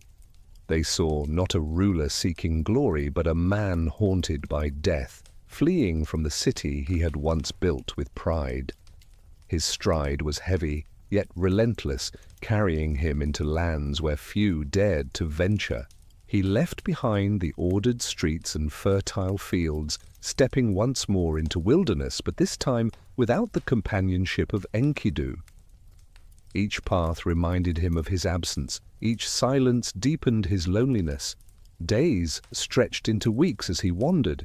He crossed deserts where the sun scorched the earth, his body blistered by heat, his lips cracked with thirst. He entered mountains where shadows loomed and winds howled through jagged peaks. He passed through lands where beasts prowled and spirits whispered, but his grief made him fearless. What could lions or wolves threaten when death itself was his true enemy? He slew what he had to for survival, but he did not linger in battle or boast of victories. His purpose was singular, to find the one who held the secret of life beyond death. Every hardship became a step, every wound a reminder that time was pressing against him. In his wanderings he encountered men and women who marveled at his appearance. His hair hung wild, his garments were torn, his eyes burned with desperation. To some, he looked like a god-driven mad. To others, like a beast walking in human form. They asked him why he roamed, why he forsook his city and throne, but he answered only with words of grief. He told of Enkidu's death, of the visions of the underworld, of the terror that had seized him. His listeners pitied him, yet none could offer more than sympathy. For they too knew death, and none could escape it. Their answers only deepened his resolve, for if ordinary men could not aid him, then only Utnapishtim remained. The journey carried him to the edges of the world, where no roads stretched and no cities stood. Here he came upon the twin mountains of Mashu, said to be the gates through which the sun itself passed each day. Their peaks pierced the heavens, their bases plunged into the underworld, and their slopes glowed with unearthly light.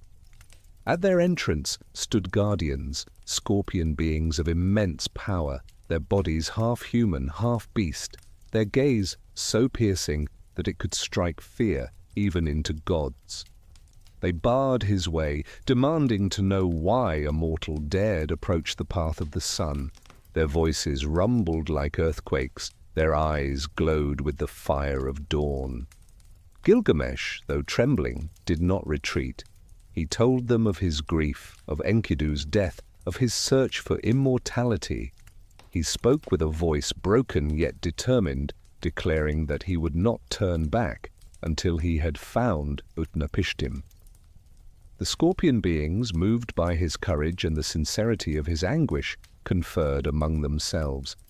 They warned him of the dangers beyond, the tunnel of 12 leagues, where darkness reigned, a passage no mortal had walked and lived.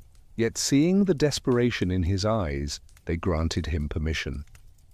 They opened the gates of Mashu, and the path into shadow yawned before him, a tunnel stretching into endless night.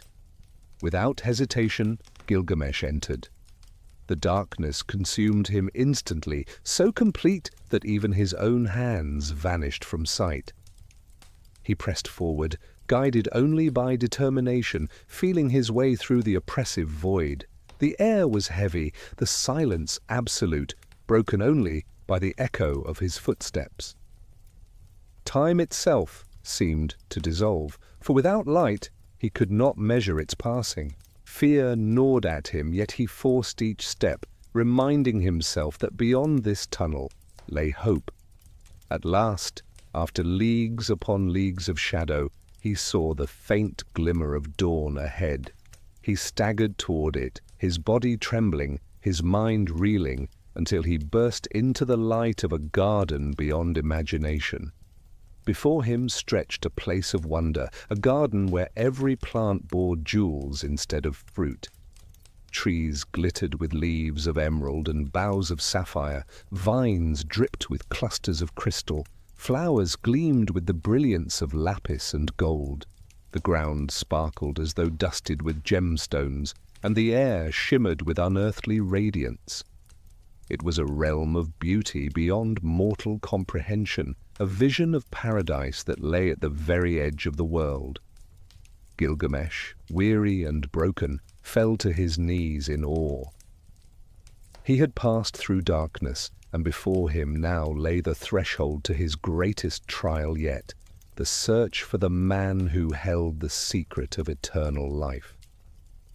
The jeweled garden dazzled Gilgamesh, its radiance both soothing and unsettling. Each tree glittered with precious stones, each flower shone as though carved from light, yet no birds sang, no animals moved, and no human voices broke the stillness. It was a paradise devoid of life, a place of beauty preserved in perfection, yet empty of warmth. Gilgamesh walked slowly through its paths, his weary body trembling, his spirit pulled between wonder and dread. The brilliance of the stones could not banish the shadow of death that haunted his thoughts. Even in paradise he felt the absence of Enkidu, the emptiness of laughter, silenced forever. The jeweled leaves whispered of eternity, but not of the living kind he sought. At the far edge of the garden he found a dwelling by the waters, and there sat a woman whose presence carried the calm of long endurance. Her name was Siduri, a figure of wisdom who served as tavern-keeper to the gods, offering counsel to those who wandered near the edge of the world. When she saw Gilgamesh, her heart stirred with fear, for his appearance was that of one broken by grief and worn by travel. His hair hung in tangles, his skin bore the marks of wilderness, and his eyes glowed with a wild desperation. She barred her gate at first, fearing he was a vagabond or a man driven mad by despair. But Gilgamesh called out to her, his voice hoarse yet commanding. He told her of his grief, of Enkidu's death, of the journey that had brought him to this place. He spoke of his terror, of mortality, his refusal to accept the fate that awaited all men, his determination to find Utnapishtim and learn the secret of eternal life. His words were raw, stripped of pride, revealing the naked anguish of a king who had lost his anchor. Siduri listened, her heart softening as she recognized not a madman, but a mourner, not a beast, but a broken king. She opened her gate and invited him to sit, to rest his weary limbs and to drink from her cup. Her counsel, however, was not what he sought. She spoke gently, reminding him that death is the destiny of all mortals, that the gods have decreed it as the measure of human life. She urged him to embrace the gifts that remained, to eat, to drink, to take joy in his family, to cherish the warmth of the day and the beauty of the night. She told him that immortality was not for men, that striving for it would only deepen his torment. Her words echoed with wisdom, offering peace in acceptance, but Gilgamesh, consumed by fear and longing, could not hear them. He demanded directions to Utnapishtim, insisting that he would not rest until he had found him. Reluctantly, Siduri relented. She pointed him toward the ferryman, Urshanabi, who dwelled by the waters that no mortal could cross without aid. Urshanabi was keeper of the boat that alone could traverse the sea that separated the realm of men from the dwelling of Utnapishtim.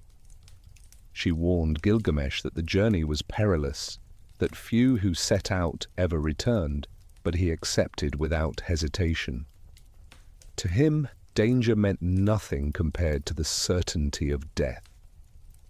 With renewed determination, he left the jeweled garden, guided by the hope that across the waters lay the secret he sought. When Gilgamesh found Urshanabi, the ferryman was surrounded by his stone figures, companions shaped from the mysteries of the deep. Startled by the stranger's appearance and intensity, Urshanabi questioned him closely.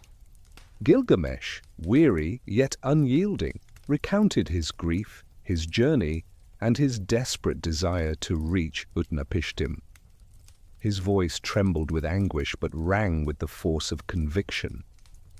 Urshanabi listened, his face stern, his heart conflicted. He knew the dangers of the waters, the impossibility of the task, yet he also saw in Gilgamesh a resolve that would not be denied. To refuse him would mean nothing. Gilgamesh would attempt the crossing alone and perish. Better to guide him than to let him fall unprepared. Yet before they could depart, Gilgamesh's restless fury betrayed him. Misunderstanding the purpose of Urshanabi's stone figures, he struck them down in anger, shattering what he thought were obstacles. In truth, they were the very tools needed to navigate the waters of death. Urshanabi rebuked him, his voice filled with sorrow, for the task had now become infinitely harder. Without the stone figures, Gilgamesh himself would have to cut and fashion poles, hundreds in number, to propel the boat across the sea. With no hesitation, Gilgamesh set to work, his hands blistering, his muscles straining, until he had prepared the poles. His determination was so fierce that even mistakes could not deter him. At last, the boat was readied, and Gilgamesh stepped aboard. The waters stretched before him, dark and endless, shimmering with an unnatural stillness. This was no ordinary sea, but the waters of death, where a single touch would mean the end of life. Urshanabi guided the vessel, and Gilgamesh, wielding the poles, pushed them forward one by one. With each pole consumed by the water, they moved closer to the far shore, closer to Utnapishtim, closer to the secret that had driven him from Uruk into the wilderness. The journey was slow, silent, and heavy with dread, but Gilgamesh's resolve did not falter. He would reach the man who held the key to immortality, even if the price was all that remained of his strength. Thus, the boat advanced across the waters of death, and the shadow of the unknown grew nearer. Gilgamesh's heart pounded with anticipation and fear, for beyond the horizon lay the man who had outlived the flood, the one who had been granted what he desired most.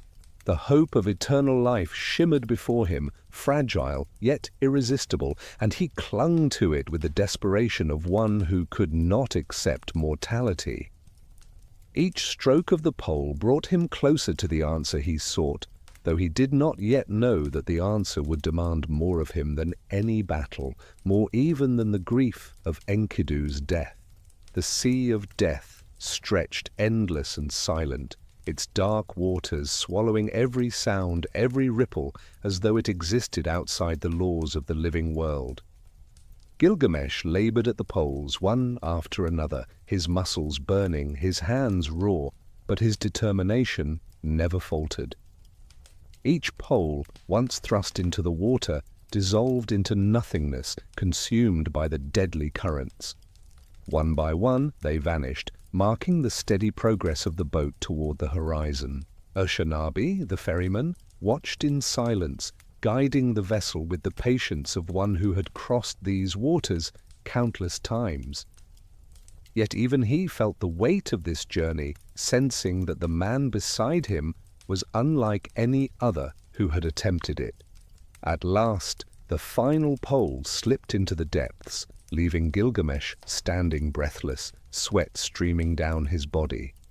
The boat glided forward, carried now by the current, until land emerged on the horizon.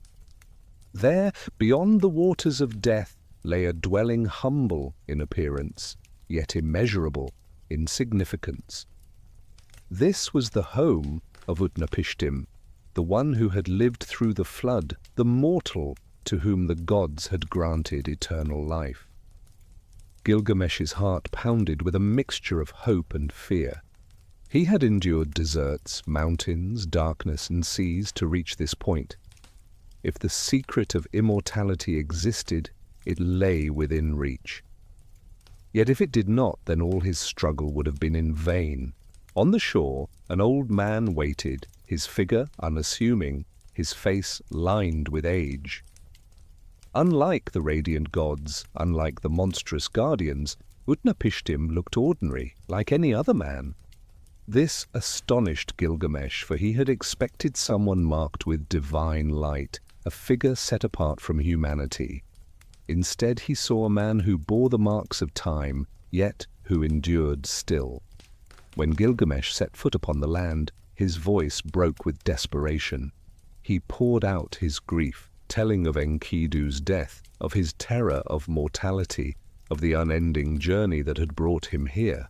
His words fell like a flood, raw and unrestrained, for he carried not only his own sorrow, but the weight of all mankind's longing to escape death.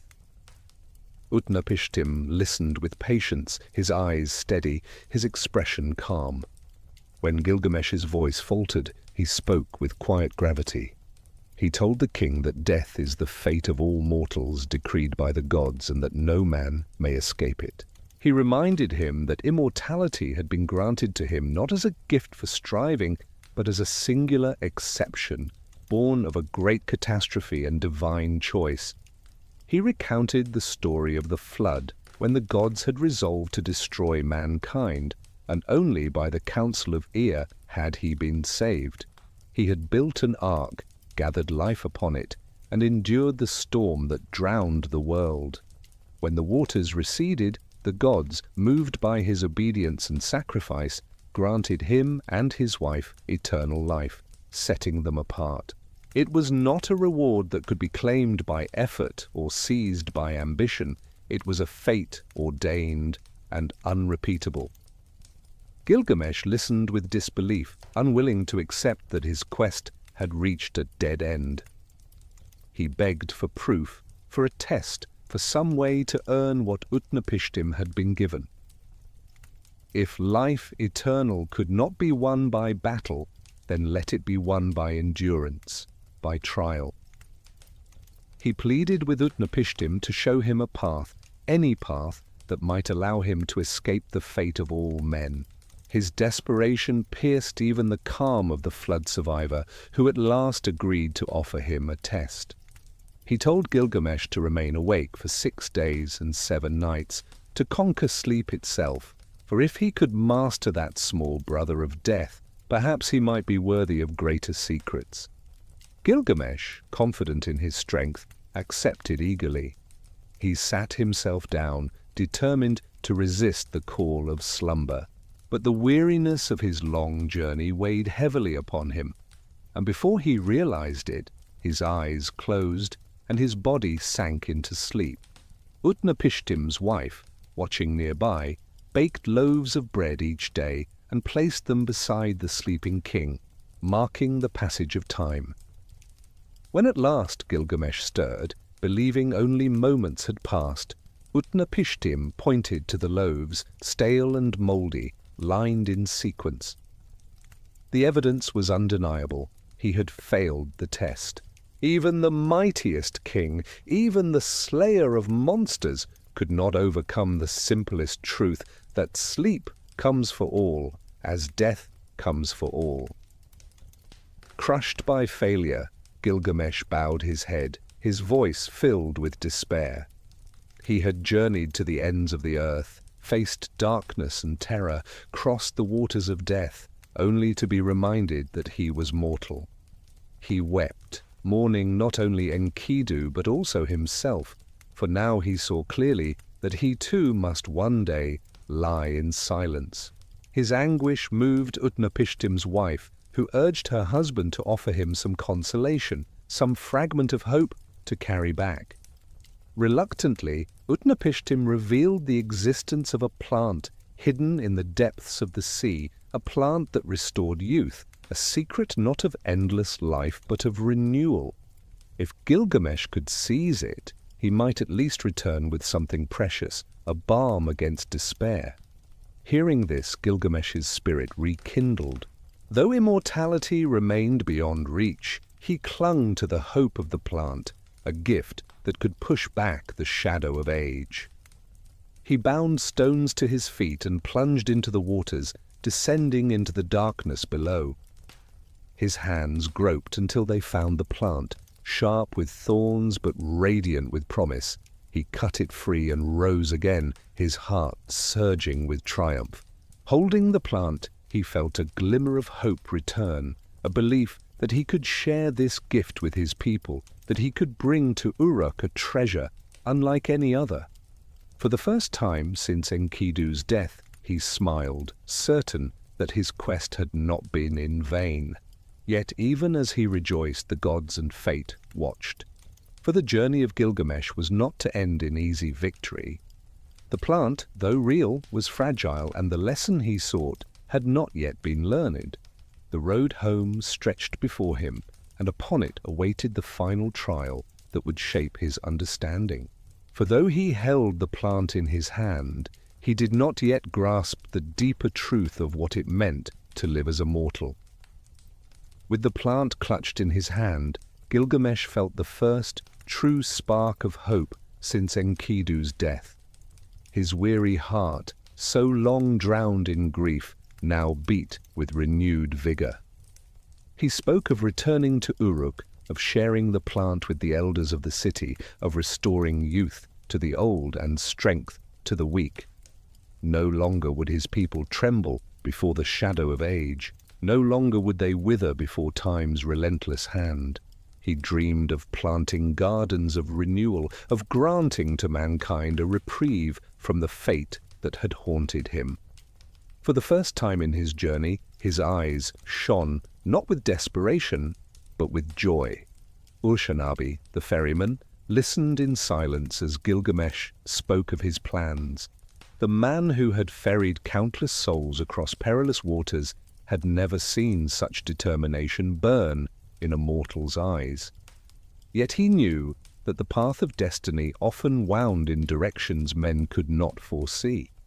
Still he guided Gilgamesh toward the shore, watching the king's face brighten with visions of glory. Gilgamesh's voice rang with conviction as he spoke of how Uruk would thrive, how his name would shine brighter than any star, not because of conquest, but because he had conquered time itself, even if only for a little while.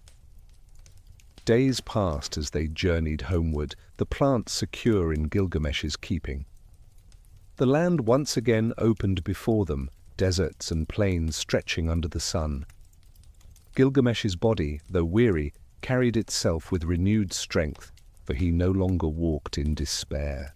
Each step was a step toward life reclaimed, a gift wrested from the depths of death. He thought often of Enkidu, imagining how his friend would have laughed at their fortune, how he would have urged him to share it quickly before fate could intervene. In those thoughts, Gilgamesh found both joy and sorrow, for though he held hope in his hand, he could not place it in the hands of the one he missed most.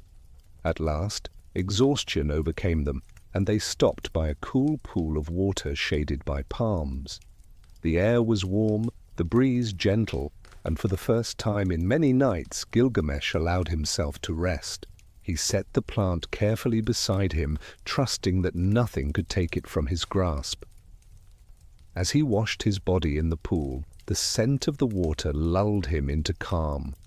But as he bathed, a serpent, drawn by the fragrance of the plant, slithered silently from the shadows. With a swiftness born of instinct, it seized the plant in its jaws and vanished into the undergrowth. In its flight, its skin split and renewed, leaving behind its old scales, gleaming with the freshness of youth. When Gilgamesh returned to the bank and saw the empty place where the plant had lain, his heart shattered. He cried out in anguish, the sound echoing through the stillness of the land. All his toil, all his suffering, all his hope had been undone in a single careless moment. The gift of renewal, the prize he had wrestled from the sea, had slipped through his hands like water. He sank to his knees, his tears falling into the dust as despair reclaimed him. The serpent had gained what he had sought, casting its skin to live afresh, while he, the mightiest of men, had lost even the fragment of immortality he had dared to hope for. In that moment, Gilgamesh realized the depth of his humanity. He could conquer beasts, defy gods, and cross the very boundaries of the world, yet he could not conquer death. The plant had been his last chance, his final hope, and now it was gone.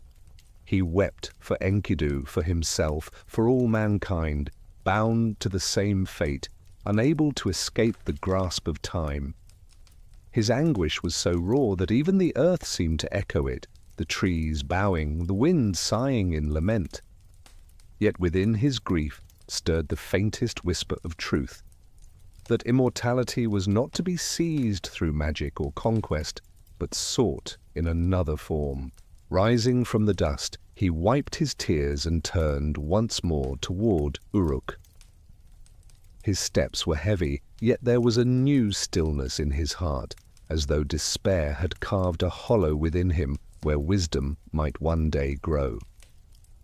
He could not carry the plant to his people, but he could carry the memory of what he had learned.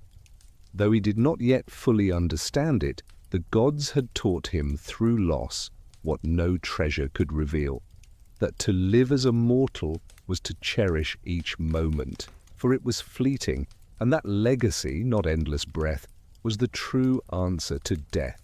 As the walls of Uruk drew nearer in the distance, Gilgamesh's grief still lingered, but beneath it lay the beginnings of acceptance. He had sought eternity and found loss. He had sought power and found humility. The serpent had claimed the plant, but the journey had given him something else, a lesson he had not wanted, but one he could not ignore. The king returned not as he had left, driven by pride and fear, but as a man who had faced the boundaries of existence and survived to tell the tale.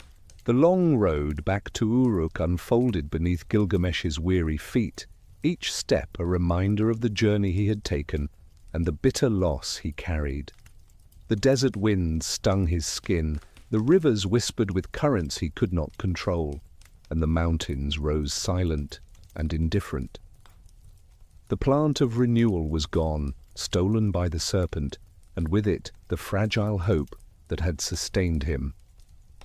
Yet he pressed on, for the city awaited, and though he could not return with immortality, he could return with the wisdom his suffering had carved into his soul. His heart still ached for Enkidu, his grief unsoftened, but his eyes no longer burned with the wild desperation that had once driven him into darkness. When at last the towers of Uruk came into view, the walls gleaming beneath the sun, Gilgamesh paused. He stood at a distance, gazing upon the city he had once ruled with unchecked arrogance. The sight that had once filled him with pride now stirred a quieter, deeper awe. The walls were not merely monuments to his ambition, but testaments to the labor of countless hands, the endurance of generations, the legacy of human striving. They would stand long after his own body had turned to dust, and in them he saw a reflection of what mortality could still achieve. In their stones lay a kind of immortality, not of flesh, but of creation. He entered the gates, and the people gathered, murmuring at the sight of their king returned. They saw his weary frame, his wild hair, his eyes lined with sorrow, and they recognized that he was changed. He no longer walked with the stride of one who believed himself untouchable, but with the bearing of one who had looked upon the face of death and learned humility. The citizens did not ask for treasures or miracles. They looked instead for the wisdom that might guide them. Gilgamesh, though burdened by grief, gave them what he could, not promises of eternal life, but the example of endurance, of facing sorrow without turning away, of seeking meaning even when hope faltered. In the quiet of his palace, he reflected upon all that had passed.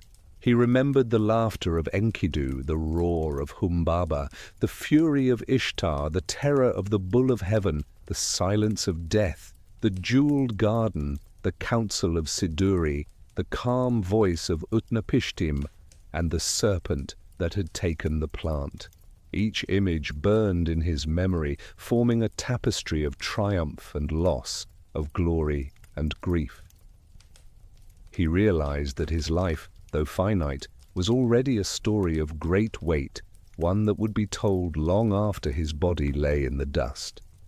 He could not escape death, but he could shape the memory that endured beyond it. He walked the walls of Uruk once more, tracing their length, feeling the stones beneath his hands. He thought of the generations who would walk here after him, who would see the towers rise and the gates stand strong. His name would be inscribed in clay, his deeds spoken in song, his story carried on the breath of storytellers. That was the immortality granted to men, not endless breath, but remembrance. In that truth he began to find a measure of peace, though sorrow still lived within him. He could not bring Enkidu back, but he could honor him by living with wisdom, by ruling not with tyranny, but with compassion, by building a legacy worthy of the friendship they had shared. In the stillness of night, as he looked out over the city lights flickering like stars across the plain, Gilgamesh spoke softly into the silence. He addressed Enkidu, though no answer came, promising that his name would not be forgotten, that their bond would endure in story and in memory. He spoke too to the gods, not with defiance but with acceptance, acknowledging the order they had set, the boundaries he could not cross. His heart still longed for immortality, but he understood now that it came in forms he had once overlooked, in love, in creation, in the telling of stories, in the endurance of the city that rose from the plain like a beacon. Thus the king of Uruk, who had set out to conquer death, returned not with eternity in his hands, but with wisdom in his heart. His grief for Enkidu remained, a scar that would never fade, but it no longer consumed him. He had faced the truth of mortality and emerged changed, humbled, yet strengthened. The walls of Uruk stood as proof that human hands could create what time could not easily erase. And so Gilgamesh began to live not in pursuit of endless days, but in pursuit of meaning within the days he was given. The days that followed Gilgamesh's return to Uruk unfolded with a rhythm far different from the restless urgency that had once defined him. No longer did he storm through the city demanding labor. No longer did he crush the people beneath his ambition. Instead, he walked among them quietly, listening to their concerns, observing the lives that filled the streets and markets.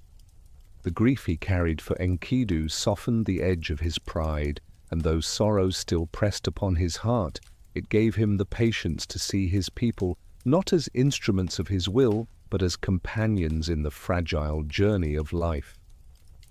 The king who had once sought to outshine all men now sought to live more deeply among them.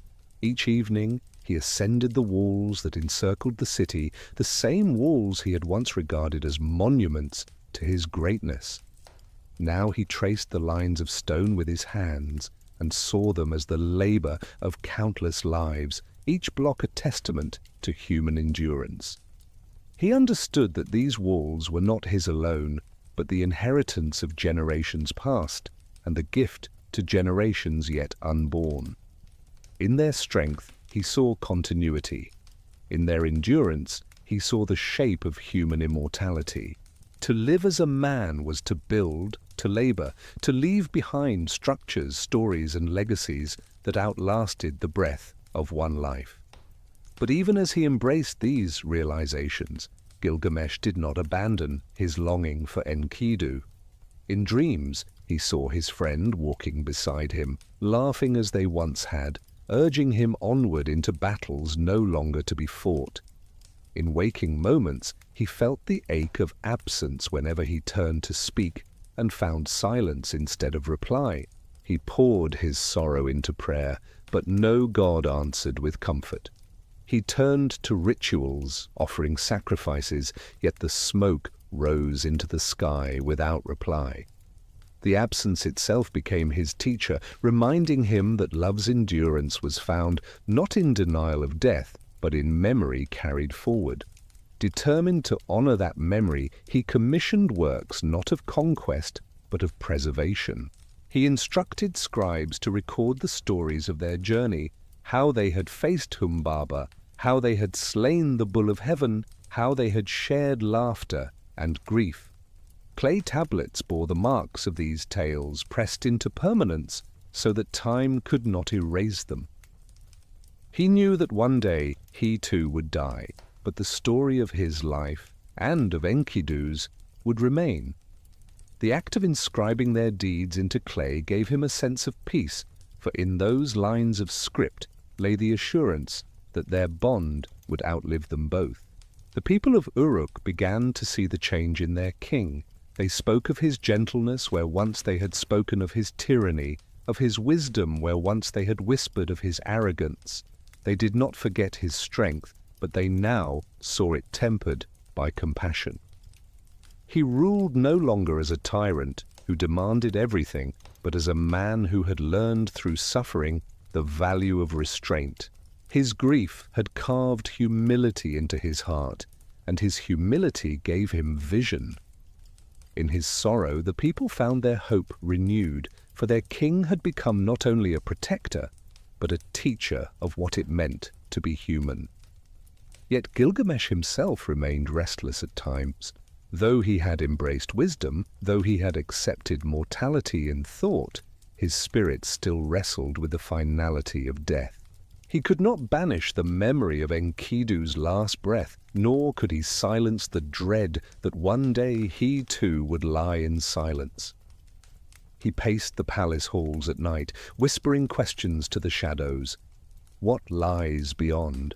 What meaning does toil carry if it ends in dust? His answers were incomplete, yet his search for them gave depth to his rule. For though he could not escape mortality, he could teach his people to live within it with courage and meaning. Thus Gilgamesh, who had once sought immortality in defiance of the gods, began to discover it in the simple truth of legacy, in the stones of Uruk, in the songs of his people, in the clay tablets etched by scribes, in the memory of a friendship that had changed him. There lay the immortality granted to mortals.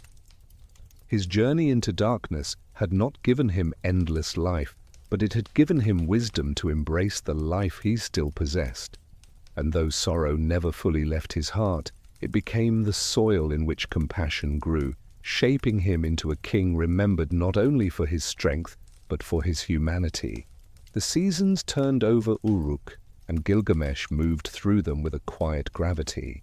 He no longer sought out battles against monsters or quests for treasures. Instead, he devoted himself to the rhythm of his people. He oversaw the irrigation of fields, ensuring the grain would rise tall for harvest. He listened to craftsmen in their workshops, watching them shape clay, stone, and bronze into vessels and tools that sustained daily life. He walked among shepherds and farmers, soldiers and merchants, speaking not as a distant sovereign, but as a man who had shared in loss and endurance. His presence, once feared, now carried reassurance. The city began to thrive under his tempered rule, its walls standing strong not as symbols of tyranny, but as guardians of shared prosperity. Yet within Gilgamesh remained the echo of his great journey. Memories of mountains, forests, seas, and darkness drifted through his mind like fragments of dreams.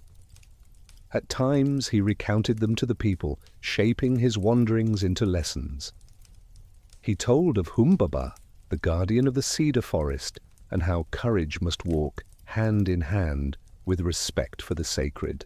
He spoke of the bull of heaven and how arrogance can provoke consequences that strength alone cannot withstand. He told of Enkidu, his brother in arms, teaching that friendship is the greatest treasure given to mortals. And he spoke of the plant of renewal, lost to the serpent, warning that even the mightiest effort can be undone in a moment of carelessness. His stories became more than entertainment. They became the wisdom of a king who had lived deeply and returned with truth. The people gathered eagerly to hear him, and through repetition his words began to take on permanence. Scribes etched them into clay tablets, preserving his voice for generations yet unborn. Gilgamesh, who had once feared the silence of death, began to see in these tablets a different kind of life, one carried by story rather than flesh. He realized that though he could not hold back the years, he could shape how those years would be remembered. To live well was not to escape death, but to leave behind something worthy of being told, something that might kindle courage in those who came after. But even with this newfound peace, Gilgamesh often walked alone at night, the stars above reminding him of vastness beyond mortal comprehension. He thought of Enkidu beneath the earth, his laughter gone from the world, his body returned to dust. The memory still pierced him, yet he no longer resisted the sorrow. Instead, he carried it as part of himself, a reminder of love's endurance, even in loss. He spoke softly into the darkness, addressing his absent friend, telling him of the city, of its prosperity, of the people's renewed strength. In those moments, he felt that Enkidu still walked beside him, not in flesh but in memory, a presence woven into his being. Over time, Gilgamesh came to see that mortality was not merely limitation, but gift. Because life ended, each day bore greater weight, each act carried meaning it would not have if time were endless. To build, to love, to laugh, to grieve, all were precious because they could not be repeated without end. He recognized that the gods, in granting mortality, had given humans urgency, the fire that drives them to create, to endure, to leave behind marks upon the world. This understanding did not erase his sorrow or banish his fear, but it transformed them into something he could live with. Thus Gilgamesh began to rule, not as one who sought to rise above men, but as one who shared their destiny. He no longer dreamed of being remembered only for strength, but for wisdom. He instructed builders to maintain the walls not for his glory, but for the city's safety. He encouraged scribes to teach the young, ensuring that knowledge passed down unbroken. He honored the temples and offered sacrifices, not out of arrogance, but with humility, acknowledging that the divine shaped the boundaries within which humanity must live. His reign grew steady, his presence firm, his name spoken with respect not only in Uruk but in distant lands. And so the restless king who had once set out to conquer death began to live at peace with it, finding in the legacy of his city and the endurance of memory the immortality that mortals are allowed. His story, inscribed upon tablets and whispered in markets, carried the lessons of friendship, loss, and acceptance. Through those words, he ensured that neither he nor Enkidu would fade from the world, even when their bodies lay silent. In this, he discovered the immortality he had once sought in vain, not endless life, but unending remembrance. The years passed, and the weight of time began to rest more heavily upon Gilgamesh's shoulders. His hair, once dark and thick, grew streaked with silver. His body, once unyielding in battle, bore the stiffness of age. Yet his spirit carried a steadiness that had not been present in youth. He no longer chased glory through conquest, no longer strained against the limits of his mortality. Instead, he found his strength in guiding Uruk, in shaping the lives of his people, in ensuring that the city would endure long after his breath was gone. The king who had once defied the gods now accepted the role given him, not as an immortal among men, but as a mortal entrusted with a legacy. His wisdom deepened with each season. He taught the elders to counsel with fairness, to weigh disputes, not with haste, but with justice. He urged the young to pursue skill and knowledge, to craft with their hands, to inscribe with their stylus, to labor with purpose. He reminded them that to live was to leave behind something greater than oneself, whether a wall, a field, a story, or a family. The people listened with reverence, for they saw in their king not only authority but also humility. They knew he had walked to the edge of the world and returned transformed. His sorrow had tempered his pride, and in that transformation lay his greatness. Still, memories of Enkidu continued to walk with him. In the laughter of children he heard echoes of their shared joy. In the silence of night he felt the weight of absence. Often he stood by the city gates, gazing out toward the wilderness where they had once roamed together, his eyes searching the horizon as if expecting his friend's figure to appear once more. Though grief never fully left him, it no longer crushed him. It had become instead a quiet companion, reminding him of the bond that had shaped his life. In honoring Enkidu through memory, he found strength to live each day with purpose. The scribes of Uruk, under his command, continued to record his words and deeds. They etched into clay the story of his journeys, the battles fought, the gods defied, the wisdom gained. Gilgamesh understood that clay tablets would outlast flesh, that words pressed into earth carried a permanence nobody could hold. He told them not to glorify only his strength, but to record also his grief, his fear, his longing, so that future generations might know that even the mightiest king had walked as mortal among mortals. In this he gave to the future a truth greater than victory, the truth that wisdom is born through suffering, and that humanity lies not in conquest but in compassion. At times, emissaries came from distant cities, bringing gifts and seeking counsel. They spoke of Gilgamesh's fame, how his story had traveled beyond the walls of Uruk, how kings in far lands admired him not only as a warrior, but as a ruler of justice. Gilgamesh received them with dignity, yet he no longer sought to dazzle them with boasts. He offered instead the wisdom of endurance, the lesson that power fades, but legacy remains. Some returned home puzzled, expecting a tale of weapons and conquest, but others carried with them the deeper truth, that greatness lies not in endless strength, but in the ability to accept limits and still create meaning within them. Even as his body aged, Gilgamesh continued to walk the walls of Uruk. He paused at the great gates, tracing the stones with his hands, feeling the permanence of what human labor had wrought. He looked down upon the streets alive with merchants, farmers, children, and priests, and he felt pride not in himself alone, but in the city that endured through the work of many. He realized that these walls, these people, this story were his immortality. When his body returned to dust, Uruk would remain, and within it the memory of his reign, his friendship with Enkidu, his quest for eternity. Thus the king who had once sought to outrun death came to understand that mortality was not an end, but a frame that gave shape to life.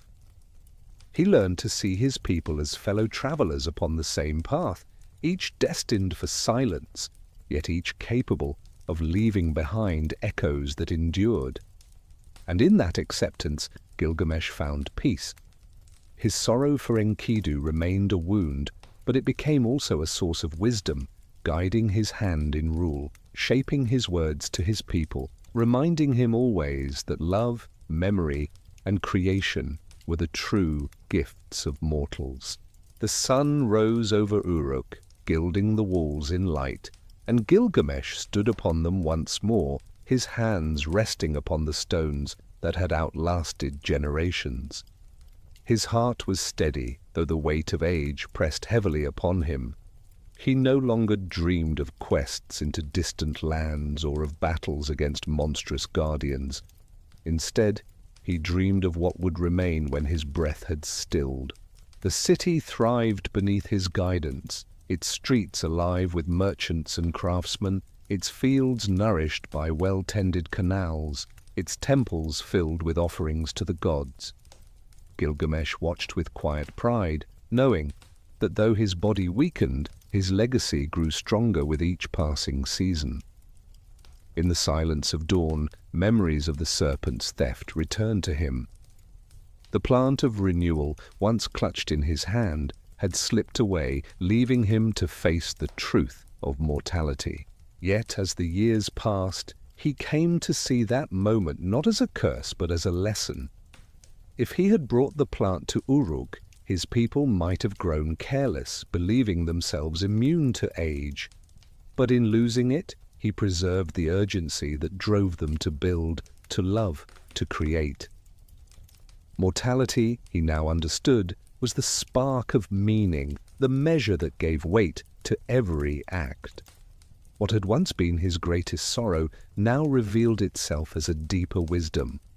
Still, his heart remained tender with remembrance of Enkidu. Time had dulled the sharpest edge of grief, yet the bond they shared lingered like a quiet flame within him. In moments of solitude, he spoke aloud as though to his friend, telling him of the city's prosperity, of the children born, of the songs sung in the markets. He imagined Enkidu's laughter in reply, imagined his counsel in times of doubt. Though he walked alone, he never felt entirely without his companion.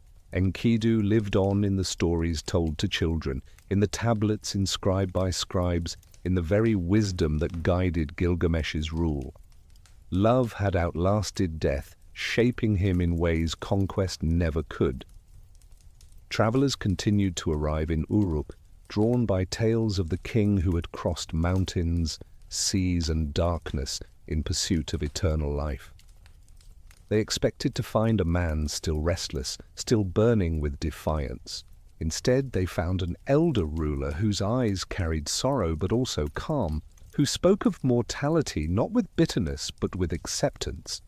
He told them that no man can escape the end, but that every man can shape what is left behind. He urged them to build cities that would outlast storms, to tell stories that would endure beyond their voices, to live with compassion so that their names would be spoken kindly when they were gone. Some returned home unsettled, for they had hoped for secrets of eternal breath, but others carried with them a new understanding of what it meant to live. Gilgamesh himself continued to dictate his story to scribes, insisting they preserve not only his victories but also his failures. He told them to write of his arrogance, of the people's prayers against him, of the gods' judgment, of Enkidu's death, of his desperate wanderings, of his defeat before sleep and the serpent. He wanted no man to think that strength alone defined greatness. He wanted future generations to know that even the mightiest king was broken by grief, and that wisdom was found in acceptance, not defiance. The clay tablets bore his words, each wedge-shaped mark a voice carried forward into eternity. Often, as he watched the young men of Uruk train with weapons or labor upon the walls, he wondered how they would remember him when he was gone. Would they see only the tyrant he had been in youth, or the humbled ruler he had become? Would they speak of him with fear or with reverence? He realized he could not control their memory, but he could shape his present. By living with justice and compassion now, he could give them reason to remember kindly. That realization freed him from the last remnants of pride. His life was no longer about proving his greatness, but about serving those who would carry his name into the future. The nights grew longer as age deepened, and Gilgamesh often gazed at the stars, vast and unchanging.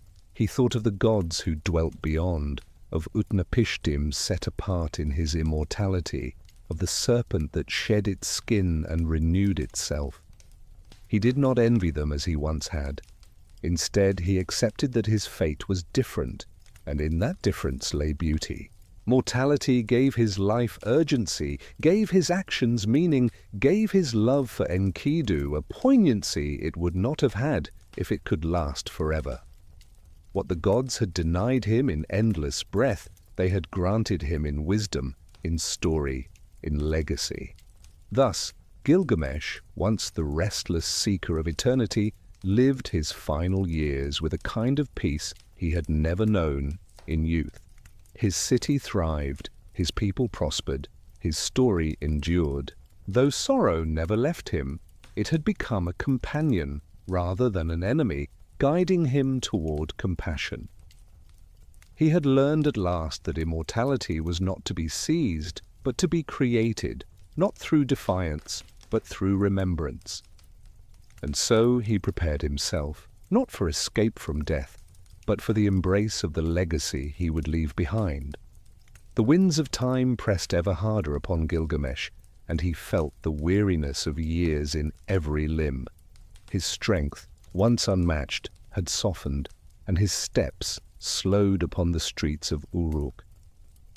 Yet his spirit bore a calm he had never known in youth. He no longer raged against the gods, no longer sought to outrun the fate of all men.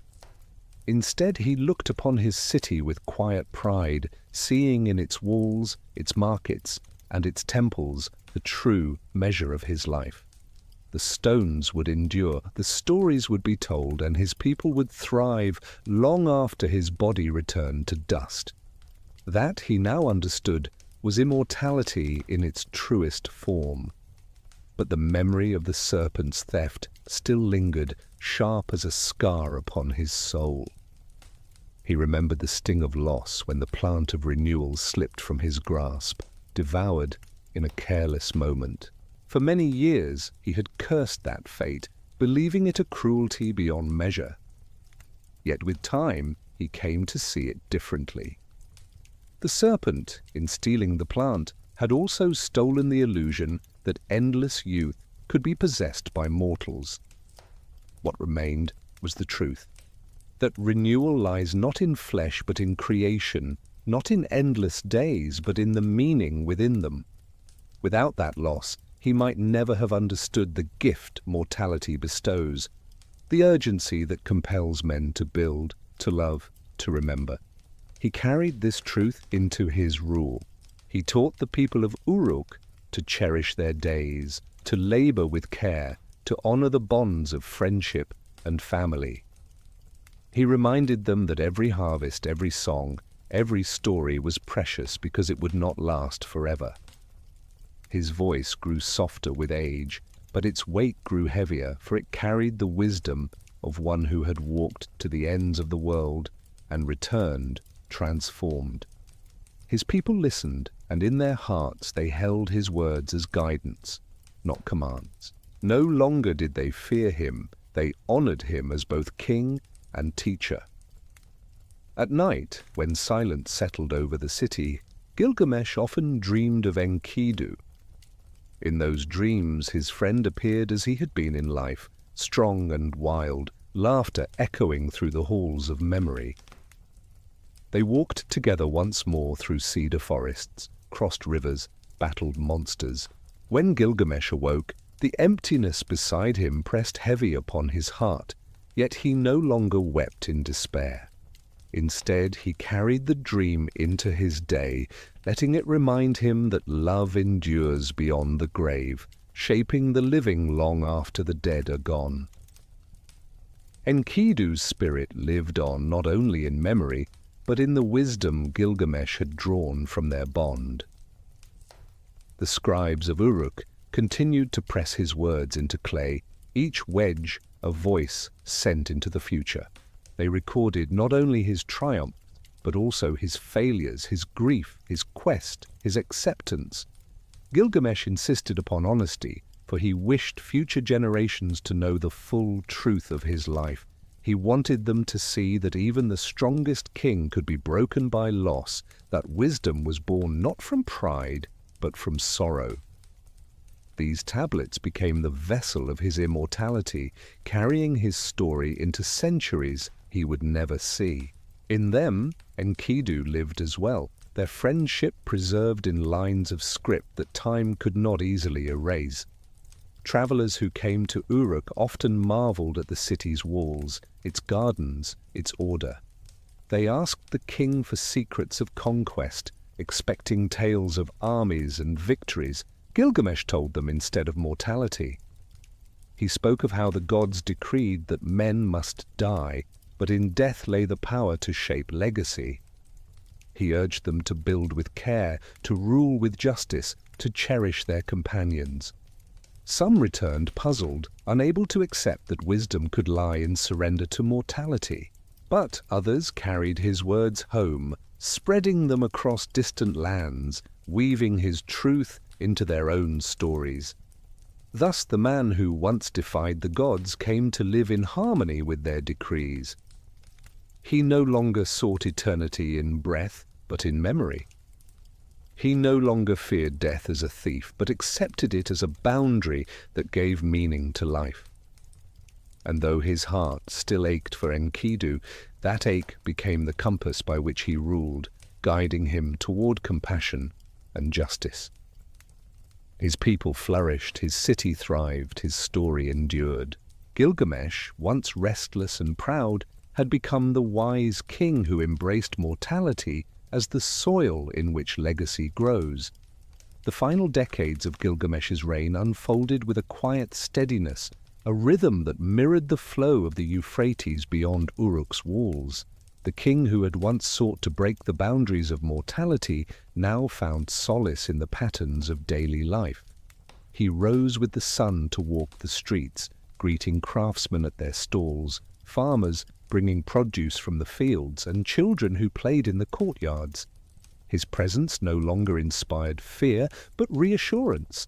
The people saw in him not only their sovereign, but also a man who had faced grief, wandered into darkness, and returned with wisdom to share.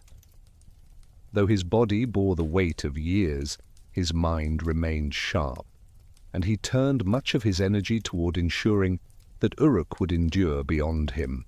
He commanded that the canals be widened, the fields nourished, the walls reinforced where age had worn them thin. He encouraged the training of young scribes, urging them to copy and preserve the tablets that held the knowledge of generations. He insisted that the story of Enkidu and of his own quest be inscribed again and again, for he knew that clay could crumble and script could fade. Repetition, he believed, was the safeguard of memory, and memory was the closest a mortal might come to eternity. At times, emissaries from distant lands still arrived, bearing gifts and questions. They sought the wisdom of the king whose name had spread across the world. Some asked for secrets of warfare, others for advice in ruling. Gilgamesh spoke not of weapons or armies, but of humility, of building for the generations to come, of cherishing the bonds between men. Many were surprised, for they expected a conqueror and found instead a sage. Yet they returned home carrying his words, and thus his influence stretched farther than any army could march. His legacy grew not through conquest, but through counsel, shaping lands beyond Uruk with the strength of his lessons. In quiet moments, Gilgamesh often sat beneath the shade of trees, listening to the murmur of leaves stirred by the wind. He thought of Enkidu as he always did, his mind wandering back to the days when they had walked together through cedar forests, when they had laughed, fought, and dreamed side by side. The grief of loss remained, but it had transformed into a kind of gratitude, for though Enkidu's life had been cut short, his presence had given depth to Gilgamesh's own existence. He came to see that love, even when broken by death, was the greatest gift the gods had granted mankind. It carved meaning into life, leaving behind traces that neither time nor silence could erase. The stars above Uruk glittered each night as reminders of vastness beyond comprehension. Gilgamesh often gazed upon them from the palace roof, pondering the gods who dwelt in realms unseen. Once, those stars had filled him with envy and rage, for they represented the eternity denied to men. Now they filled him with a calmer awe. He accepted that he would not burn forever among them, but he found comfort in knowing that his story, inscribed upon clay and carried upon tongues, would drift like starlight across the ages. In that way, his name would shine, not endlessly, but long enough to echo through generations. The people of Uruk grew accustomed to their king's quiet wisdom. They saw how his presence calmed disputes, how his words carried weight without the need for force. They watched as he grew older, as his once mighty frame bent slightly with age, yet they felt no fear, for his rule had given them strength of their own. The walls he had built, the systems he had nurtured, the wisdom he had shared, these would remain. Gilgamesh himself began to take comfort in this knowledge. Mortality was no longer his enemy, but the horizon against which his life gained its shape. And so the restless wanderer, who had once raged against death, lived out his days with dignity. His sorrow for Enkidu never left him, but it had become a companion rather than a tormentor, a flame that warmed rather than consumed. His dreams of immortality had dissolved, replaced by the deeper truth that legacy is born not of endless life, but of meaningful living. Uruk thrived, its people flourished, and the story of their king grew. Gilgamesh, once the tyrant and seeker of eternity, had become the wise ruler who embraced the limits of mortality and transformed them into lasting strength. The air over the plains shimmered with heat as Gilgamesh approached the walls of Uruk once more, his steps slower now, but steady. He paused at the gates, gazing up at the massive stones that stretched toward the sky. The walls stood firm, unyielding, a monument not to one man's strength, but to the endurance of many hands and many generations. As he laid his palm upon the cool surface of the stone, a quiet realization settled within him. This was his immortality, Not the endless breath he had once sought, not the plant lost to the serpent, not the gift withheld by the gods, but the lasting memory of what men create together. The city was his true legacy, a testament to the finite life shaped into permanence through labor and love. The people gathered around him as he walked slowly through the streets, their voices hushed with reverence. They no longer saw the reckless youth who had once ruled with arrogance, nor the restless wanderer who had crossed the world in defiance of death. They saw instead a king whose wisdom had been carved by grief, tempered by loss, and refined by acceptance. Their children knew his story not only through his presence, but through the tablets etched by scribes, stories retold at firesides, lessons woven into their upbringing. Gilgamesh was no longer just their ruler. He had become their teacher, their example of what it meant to live fully, even under the shadow of mortality. At night, he returned often to the palace roof, where the stars spread like countless lamps across the dark. He thought of the gods, distant and immortal, and of Utnapishtim, set apart forever in his endless existence. He no longer envied them. Where once he had raged against the gulf between mortal and divine, now he saw its necessity. Immortality was not the gift he had imagined. It was isolation, a separation from the flow of human life. To be mortal was to be woven into the cycle of beginning and end, of love and loss, of laughter and sorrow. It was this cycle, he realized, that gave life its weight and beauty. His dreams of Enkidu returned often, vivid and tender. He saw his friends smiling, heard his voice calling, felt again the strength of their bond. Waking, he carried those dreams not as torment, but as blessing. Enkidu's presence lived on in memory, in story, in the wisdom that Gilgamesh now shared with his people. He came to see that memory itself was a kind of immortality, fragile yet enduring, carried by hearts and voices long after bodies returned to earth. In that truth he found comfort, though the ache of loss never left him. As the years drew toward their close, Gilgamesh spoke more often to the scribes, urging them to preserve every part of his story. He told them not to hide his failings, his arrogance, his despair, for these were as much a part of his journey as his triumphs. He wanted future generations to see that even kings are broken, that even the strongest grieve, that wisdom is born from suffering as much as from victory. The scribes obeyed, pressing his words into clay, shaping the memory that would outlast the man. He watched them work, knowing that though his voice would one day fall silent, these tablets would carry it forward like ripples across water. The city thrived in those years. Trade routes flourished, temples stood adorned, fields yielded plenty, and the walls stood as a beacon to travelers. All who came to Uruk carried away tales of the wise king who had walked to the edge of the world and returned with truth. His story spread far beyond the city's borders, shaping lands he would never see, inspiring rulers who had never met him. Gilgamesh's influence stretched not through conquest, but through the enduring power of memory, his name spoken with awe in distant places. Standing once more upon the ramparts, he looked out across the horizon. The plains stretched endless, the river gleamed in the sun, and the city below hummed with life. He knew his time was drawing near, but he no longer feared it. Death was no longer a thief in his eyes, but a companion waiting at the end of the path. What mattered was not the end itself, but the trail he had left behind.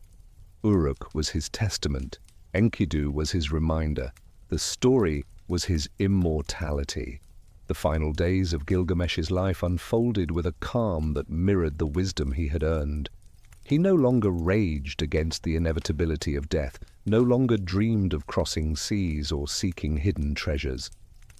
Instead, He spent his hours among his people, walking the streets of Uruk, listening to the hum of the markets, watching children chase one another beneath the shade of the walls he had once built with pride. The city was alive, and in its life he saw his own reflection. Every stone, every canal, every tablet carried something of him, and he knew that this would endure even when his body lay silent. As his strength waned, he often returned to the high walls, climbing them slowly, resting his hand against the rough stone. From there he gazed upon the expanse of the plain, the river winding like a silver thread, the sun rising and setting as it always had.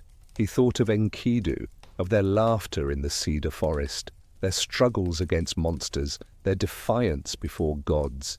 He thought of the grief that had driven him across the world, of the plant stolen by the serpent, of Utnapishtim's calm words. All of it, the sorrow, the triumph, the loss, had shaped him into the man he had become. And as he stood above Uruk, he felt no regret. For though he had not found immortality of flesh, he had found something deeper. In the quiet of evening, he spoke to the scribes one last time. He instructed them to preserve every part of his story, to carry it forward with honesty, to ensure that future generations would know the path he had walked. Not only his victories, but his arrogance, his grief, his longing, all were to be remembered.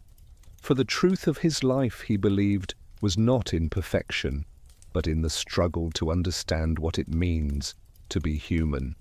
The scribes pressed his words into clay, and in those tablets his voice would live long after his final breath. As night fell, he lay upon his bed, the sounds of the city drifting through open windows. He heard laughter, footsteps, the calls of merchants, the distant murmur of prayers in temples. These sounds comforted him, for they were the heartbeat of Uruk, steady and enduring. His eyes closed, and he saw Enkidu waiting for him in the dream, smiling as he had in life. No fear filled him now, only a deep and abiding peace. He let his breath slow, his body sink into stillness, his spirit drift into the silence that comes to all. But Gilgamesh did not vanish entirely. His story remained, inscribed upon tablets, spoken in marketplaces, carried by travelers across lands and centuries. His name endured not because he conquered death, but because he embraced life with all its sorrow and wonder. His legacy lived in the walls of Uruk, in the wisdom he left his people, in the friendship that had changed him, and in the tale that would be told for millennia. He became not an immortal of flesh, but an immortal of memory, his voice echoing across time. Thus ended the life of Gilgamesh, king of Uruk. He had sought eternity and found instead the truth of mortality. He had raged against death and learned instead to accept it. He had grieved and grown wise, loved and been broken, dreamed and awakened. And in the end, he discovered that the true measure of a man lies not in endless days, but in the legacy he leaves behind.